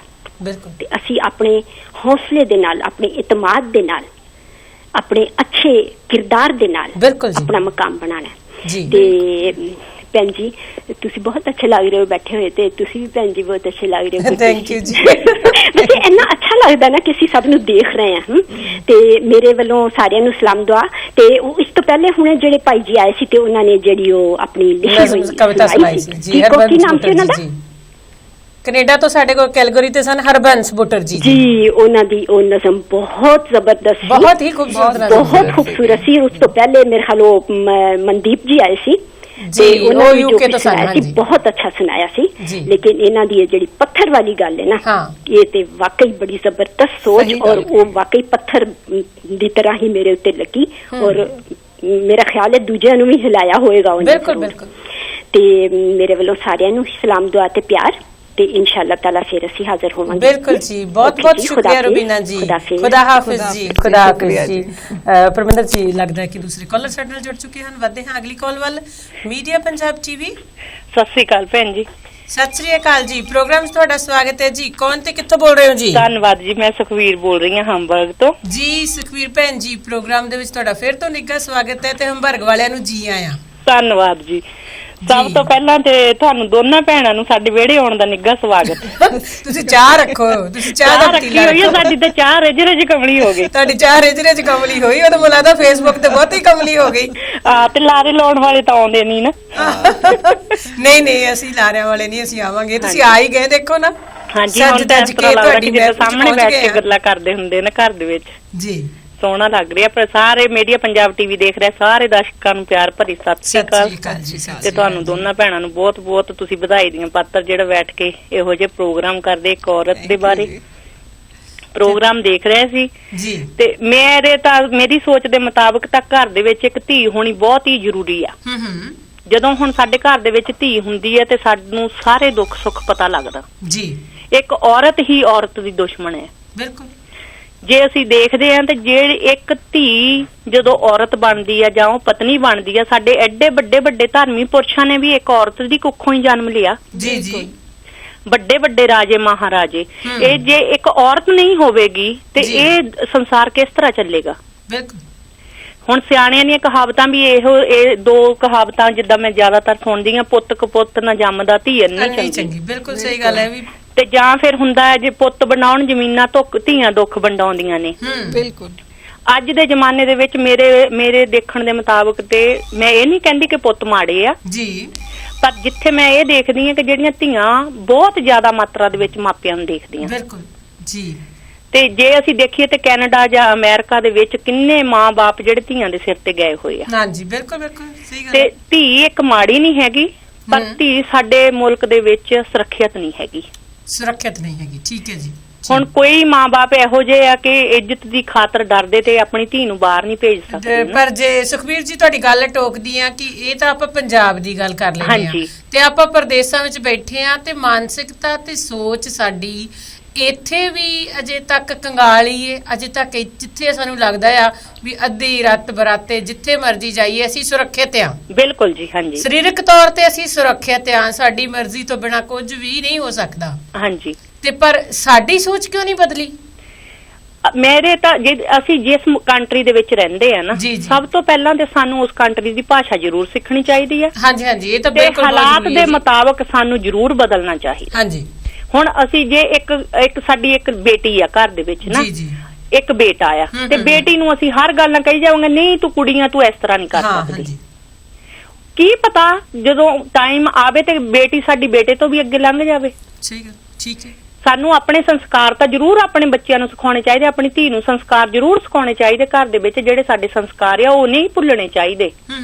ਪਰ ਜੇ ਅਸੀਂ ਧੀ ਨੂੰ ਪਿੱਛੇ ਨੂੰ ਖਿੱਚੀ ਜਾਵਾਂਗੇ ਕਿ ਬੇਟਾ ਤੂੰ ਆਹ ਨਹੀਂ ਕਰਨਾ, ਬੇਟਾ ਤੂੰ ਉਹ ਨਹੀਂ ਕਰਨਾ, ਤੂੰ ਇੱਕ ਕੁੜੀ ਆ, ਕੁੜੀਆਂ ਇਸ ਤਰ੍ਹਾਂ ਨਹੀਂ ਕਰਦੀਆਂ, ਜਿੱਥੋਂ ਰੋਕਣਾ ਉੱਥੋਂ ਜ਼ਰੂਰ ਰੋਕਣਾ ਚਾਹੀਦਾ। ਪਰ ਜਿੱਥੇ ਪੜ੍ਹਾਈ ਦੇ ਤੌਰ ਤੇ ਜਾਂ ਕਿਸੇ ਹੋਰ ਜਿੱਥੇ ਤੁਹਾਡਾ ਬੱਚਾ ਤੁਹਾਡੀ ਧੀ ਅੱਗੇ ਲੰਘਣਾ ਚਾਹੁੰਦੀ, ਮੇਰੇ ਹਿਸਾਬ ਨਾਲ ਉਹਨੂੰ ਜ਼ਰੂਰ ਚਾਂਸ ਦੇਣਾ ਚਾਹੀਦਾ। ਠੀਕ ਹੈ ਜੀ। ਬਾਕੀ ਸੁਖਬੀਰ ਭੈਣ ਜੀ, ਮੈਂ ਇੱਕ ਚੀਜ਼ ਤੁਹਾਡੇ ਨਾਲ ਸ਼ੇਅਰ ਕਰਨੀ ਚਾਹੂੰਗੀ। ਜਿਸ ਤਰ੍ਹਾਂ ਕਿ ਆਪਣੇ ਮੇਨ ਇੱਕ ਸੋਚ ਹੈਗੀ ਹੈ ਕਿ ਜੇ ਬੇਟਾ ਹੈਗਾ ਹੈ ਤੇ ਜੀ ਸਾਨੂੰ ਸੰਭਾਲੇਗਾ ਕੱਲ ਨੂੰ। ਹਾਂਜੀ। ਪਰ ਜੇ ਅਸੀਂ ਆਪਣੀ ਇਸ ਸੋਚ ਨੂੰ ਖਤਮ ਕਰਕੇ ਇੱਥੇ ਵੀ ਧੀ ਨੂੰ ਇੱਕ ਬਰਾਬਰ ਦਾ ਹੱਕ ਦੇ ਦਈਏ, ਉਹਨੂੰ ਅਸੀਂ ਲੜਕੇ ਦੀ ਤਰ੍ਹਾਂ ਵੇਖੋ ਉਹਦੀ ਤਾਲੀਮ ਵੀ ਅਸੀਂ ਪੂਰੀ ਬਰਾਬਰ ਦੀ ਕਰਦੇ ਆ, ਚੰਗੀ ਤੋਂ ਚੰਗੀ ਯੂਨੀਵਰਸਿਟੀ ਤੋਂ ਪੜਾਉਨੇ ਆ, ਉਹਨੂੰ ਉਹਦੇ ਪੈਰਾਂ ਸਿਰ ਕਰਦੇ ਆ। ਜੇ ਕੱਲ ਨੂੰ ਧੀ ਇੱਕ ਜ਼ਿੰਮੇਵਾਰੀ ਚੁੱਕਦੀ ਹੈ ਆਪਣੇ ਭਰਾ ਦੇ ਬਰਾਬਰ ਤੇ ਵੀ ਮੇਰੇ ਪੇਰੈਂਟਸ ਤੇ ਵੀ ਮੇਰਾ ਪੂਰਾ ਹੱਕ ਹੈ, ਹਾਂਜੀ, ਇਹਨਾਂ ਦੇ ਬੁਢਾਪੇ 'ਚ ਮੈਂ ਇਹਨਾਂ ਦਾ ਸਹਾਰਾ ਬਣਾ, ਉਸ ਚੀਜ਼ ਨੂੰ ਸਾਡੀ ਸਮਾਜ ਜਿਹੜਾ ਹੈ ਅਜੇ ਇੰਨੀ ਮਾਨਤਾ ਨਹੀਂ ਦਿੰਦਾ। ਬਿਲਕੁਲ, ਇਸ ਗੱਲ ਨਾਲ ਮੈਂ ਤੁਹਾਡੀ ਨਾਲ ਬਿਲਕੁਲ ਸਹਿਮਤ ਆ। ਹੁਣ ਦੇਖੋ ਇੱਕ ਮਾਂ-ਬਾਪ ਆ, ਉਹ ਆਪਣੀ ਧੀ ਨੂੰ ਕਿੰਨਾ ਪੜਾਉਂਦੇ ਆ। ਹਾਂਜੀ। ਯੂਨੀਵਰਸਿਟੀ ਬੇਟੀ ਜਾਂਦੀ ਹੈ, ਉਹਦੇ ਕਿੰਨੇ ਖਰਚੇ ਆ, ਕਿੰਨੀਆਂ ਟੈਨਸ਼ਨ ਦੇ ਵਿੱਚ ਉਹ ਆਪਣੀ ਧੀ ਨੂੰ ਪੜਾਉਂਦੇ ਆ ਨਾ। ਹਾਂਜੀ, ਮਾਂ-ਬਾਪ ਨੇ ਖਰਚ ਕੀਤਾ, ਧੀ ਪੜਾ ਦਿੱਤੀ, ਹਾਂਜੀ, ਕੱਲ ਨੂੰ ਉਸ ਧੀ ਦਾ ਵਿਆਹ ਹੋ ਜਾਂਦਾ, ਪੜ੍ਹਾਈ ਦਾ ਖਰਚਾ ਖਤਮ ਹੋ ਗਿਆ, ਸਾਰਾ ਮਾਂ-ਬਾਪ ਦੇ ਸਿਰ ਪੈ ਗਿਆ ਨਾ। ਕੱਲ ਨੂੰ ਉਹ ਧੀ ਦਾ ਵਿਆਹ ਹੋ ਜਾਣਾ, ਧੀ ਆਪਣੇ ਸਹੁਰੇ ਘਰ ਚਲ ਜਾਂਦੀ ਆ। ਹਾਂਜੀ, ਜਦੋਂ ਅਸੀਂ ਉਹਦਾ ਵਿਆਹ ਕਰਦੇ ਆ, ਪੜ੍ਹਾਈ ਤਾਂ ਅਸੀਂ ਉਹਦੀ ਖੋ ਨਹੀਂ ਸਕਦੇ, ਜੋ ਉਹਨੂੰ ਫਿਰ ਵਿਆਹ ਦੇ ਵੇਲੇ ਦਾਜ ਵੀ ਦਿਓ ਜੀ, ਜੋ ਉਹਦੀ ਇਨਕਮ ਆ ਉਹ ਤਾਂ ਸਹੁਰੇ ਘਰ ਚ ਜਾਣੀ ਆ ਨਾ। ਮਾਂ-ਬਾਪ ਨੇ ਤਾਂ ਪੈਸੇ ਲਾ ਕੇ ਆਪਣੀ ਧੀ ਨੂੰ ਤਾਲੀਮ ਚੰਗੀ ਦਵਾ ਕੇ ਤਾਂ ਉਹਨੂੰ ਸਹੁਰੇ ਘਰ ਤੋਰਦਾ, ਸਿਰਫ ਇਸੇ ਕਰਕੇ ਕਿ ਸਾਡੀ ਧੀ ਨੂੰ ਆਉਣ ਵਾਲੇ ਟਾਈਮ ਦੇ ਵਿੱਚ ਕੋਈ ਤੰਗੀ ਨਾ ਆਵੇ। ਨਹੀਂ, ਪਰ ਆਪਾਂ ਇਸੇ ਸੋਚ ਨੂੰ ਥੋੜਾ ਬਦਲਣ ਦੀ ਕੋਸ਼ਿਸ਼ ਕਰੀਏ ਨਾ। ਅਸੀਂ ਆਪਣੀ ਬੇਟੀ ਨੂੰ ਕਹੀਏ ਵੀ ਇਹ ਵੀ ਸਾਡਾ ਬੇਟਾ ਹੀ ਹੈ, ਕੱਲ ਨੂੰ ਜੇ ਸਾਨੂੰ ਜ਼ਰੂਰਤ ਹੈ, ਮਾਂ-ਬਾਪ ਨੂੰ ਜ਼ਰੂਰਤ ਹੈ, ਹਾਂਜੀ, ਬੇਟਾ ਕਿਸੇ ਵੇਲੇ ਦੂਰ ਹੈ, ਉਹ ਬੇਟੀ ਆਪਣੇ ਮਾਂ-ਬਾਪ ਨੂੰ ਆਪਣੇ ਘਰ ਕਿਉਂ ਨਹੀਂ ਲਿਜਾ ਸਕਦੀ? ਬੇਟੀ ਲਿਜਾ ਸਕਦੀ ਹੈ, ਪਰ ਬੇਟੀ ਦੇ ਜਿਹੜੇ ਸੱਸ ਸਹੁਰਾ, ਕਈ ਵਾਰੀ ਘਰ ਦੇ ਵਿੱਚ ਇਹੋ ਜਿਹੀਆਂ ਪ੍ਰੋਬਲਮ ਆਉਂਦੀਆਂ ਕਿ ਸੱਸ ਸਹੁਰਾ ਇਸੇ ਗੱਲ ਤੇ ਜ਼ਿਆਦਾ ਪ੍ਰੈਸ਼ਰ ਪਾਉਂਦੇ ਕਿ ਤੁਹਾਡਾ ਭਰਾ ਹੈਗਾ, ਉਹ ਭਰਾ ਸਾਂਭੇ ਉਹਨਾਂ ਨੂੰ ਨਾ। ਪਰ ਇੱਕ ਸੱਸ ਨੂੰ ਵੀ ਸੋਚਣਾ ਚਾਹੀਦਾ ਕਿ ਮੈਂ ਵੀ ਇੱਕ ਮਾਂ ਆ, ਕੱਲ ਨੂੰ ਇਹ ਪ੍ਰੋਬਲਮ ਮੇਰੇ ਤੇ ਵੀ ਆ ਸਕਦੀ ਹੈ। ਹਾਂਜੀ, ਇੱਥੇ ਸਾਡੇ ਸਮਾਜ ਨੂੰ ਔਰ ਸਾਡੀ ਔਰਤ ਦੀ ਸੋਚ ਨੂੰ ਬਦਲਣ ਦੀ ਲੋੜ ਹੈ। ਹਾਂ, ਬਿਲਕੁਲ, ਕਿ ਜੋ ਮੇਰੇ ਬੇਟੇ ਦੀ ਜ਼ਿੰਮੇਵਾਰੀ ਮੇਰੇ ਵਾਸਤੇ ਹੈ, ਉਹੀ ਮੇਰੀ ਨੂੰਹ ਦੀ ਜ਼ਿੰਮੇਵਾਰੀ ਉਹਦੇ ਮਾਂ-ਬਾਪ ਵਾਸਤੇ। ਇੱਥੇ ਅਸੀਂ ਆਪਣੀਆਂ ਬੇਟੀਆਂ ਨੂੰ ਬਰਾਬਰ ਦਾ ਹੱਕ ਦਈਏ। ਬਿਲਕੁਲ, ਸਿਰਫ ਇਹ ਨਹੀਂ ਕਿ ਉਹ ਬਰਾਬਰ ਪੜ੍ਹ ਲਿਆ, ਪਰ ਉਹ ਜ਼ਿੰਮੇਵਾਰੀ ਵੀ ਆਪਣੇ ਮਾਂ-ਬਾਪ ਦੀ, ਆਪਣੇ ਭੈਣਾਂ ਭਰਾਵਾਂ ਦੀ ਲੜਕੇ ਦੀ ਤਰ੍ਹਾਂ ਬਰਾਬਰ ਚੁੱਕੇ। ਤੇ ਸ਼ਾਇਦ ਕੱਲ ਨੂੰ ਫਿਰ ਇਸ ਕਰਕੇ ਸਾਡੇ ਸਮਾਜ ਵਿੱਚੋਂ ਜਿਹੜਾ ਅਸੀਂ ਹਰ ਵਕਤ ਕੁੜੀ ਦੇ ਜੰਮਣ ਦੇ ਉੱਤੇ ਅਫਸੋਸ ਮਨਾਉਂਦੇ ਆ ਜਾਂ ਭਰੂਣ ਹੱਤਿਆ ਕਰਦੇ ਆ, ਫਿਰ ਸ਼ਾਇਦ ਕਿਸੇ ਹੱਦ ਤੱਕ ਅਸੀਂ ਇਹਨਾਂ ਚੀਜ਼ਾਂ ਤੇ ਰੋਕ ਪਾ ਸਕਦੇ। ਮੇਰੇ ਹਿਸਾਬ ਦੇ ਨਾਲ ਸ਼ਾਇਦ ਇੱਕ ਲੜਕੀ, ਕਿ ਕੋਈ ਵੀ ਲੜਕੀ ਹੋਊਗੀ, ਉਹ ਮਾਂ-ਬਾਪ ਦਾ ਦੁੱਖ ਜ਼ਰੂਰ ਵੰਡਾਉਣਾ ਚਾਹੁੰਦੀ ਹੋਊਗੀ, ਪਰ ਜਦੋਂ ਉਹ ਸਸੁਰਾਲ ਘਰ ਚਲੇ ਜਾਂਦੀ ਹੈ ਜਾਂ ਉਹਦੇ ਸਹੁਰਿਆਂ ਦੀ ਉਹ ਨਹੀਂ ਮਨਜ਼ੂਰ ਕਰਦੇ। ਪਰ ਇਹ ਗੱਲ ਗਲਤ ਆ ਕਿ ਉਹ ਸੱਸ ਨੂੰ ਪਤਾ ਹੁੰਦਾ ਕਿ ਮੈਂ ਵੀ ਕਿਸੇ ਦੀ ਧੀ ਆ, ਮੈਂ ਵੀ ਚਾਹੁੰਦੀ ਆ ਮੈਂ ਆਪਣੇ ਮਾਂ-ਬਾਪ ਦਾ। ਜੇ ਇੱਕ ਸੱਸ ਆਪਣੀ ਨੂੰਹ ਨੂੰ ਕਹੇ ਵੀ ਧੀ ਰਾਣੀ ਤੇਰੇ ਪੇਕੇ ਦੇ ਵਿੱਚ ਆ ਪ੍ਰੋਬਲਮ, ਤੂੰ ਆਪਣੇ ਮਾਂ-ਬਾਪ ਦੀ ਹੈਲਪ ਕਰ ਸਕਦੀ ਆ ਨਾ, ਉੱਥੇ ਉਹ ਧੀ ਰਾਣੀ ਨੂੰ ਕਿੰਨਾ ਆਪਣੀ ਨੂੰ ਸੁੱਖ ਹੋਗਾ। ਜੇ ਉਹ ਆਪਣੀ ਸੱਸ ਨੂੰ ਸਾਂਭ ਸਕਦੀ ਤੇ ਉਹ ਆਪਣੀ ਮਾਂ ਨੂੰ ਕਿਉਂ ਨਹੀਂ ਸਾਂਭ ਸਕਦੀ? ਬਿਲਕੁਲ। ਜਿਸ ਮਾਂ-ਬਾਪ ਨੇ ਉਹਨੂੰ ਵੱਡੀ ਕੀਤਾ, ਇੰਨੀਆਂ, ਜਦੋਂ ਹਰ ਇੱਕ ਮਾਂ-ਬਾਪ ਨੂੰ ਉਦੋਂ ਖੁਸ਼ੀ ਹੁੰਦੀ ਹੈ ਜਦੋਂ ਆਪਣਾ ਧੀ ਪੁੱਤ ਆਪਣੇ ਘਰ ਦੇ ਵਿੱਚ ਚਲ ਜਾਂਦਾ ਸਹੀ ਸਲਾਮਤ ਇੱਜ਼ਤ ਦੇ ਨਾਲ। ਮਾਪਿਆਂ ਦੀ ਇੱਜ਼ਤ ਉੱਥੇ ਆ ਕਿ ਸਾਡੀ ਧੀ ਇੱਜ਼ਤ ਦੇ ਨਾਲ ਆਪਣੇ ਸਹੁਰੇ ਘਰ ਚਲ ਜਾਵੇ ਵਿਆਹ ਹੋ ਕੇ ਨਾ।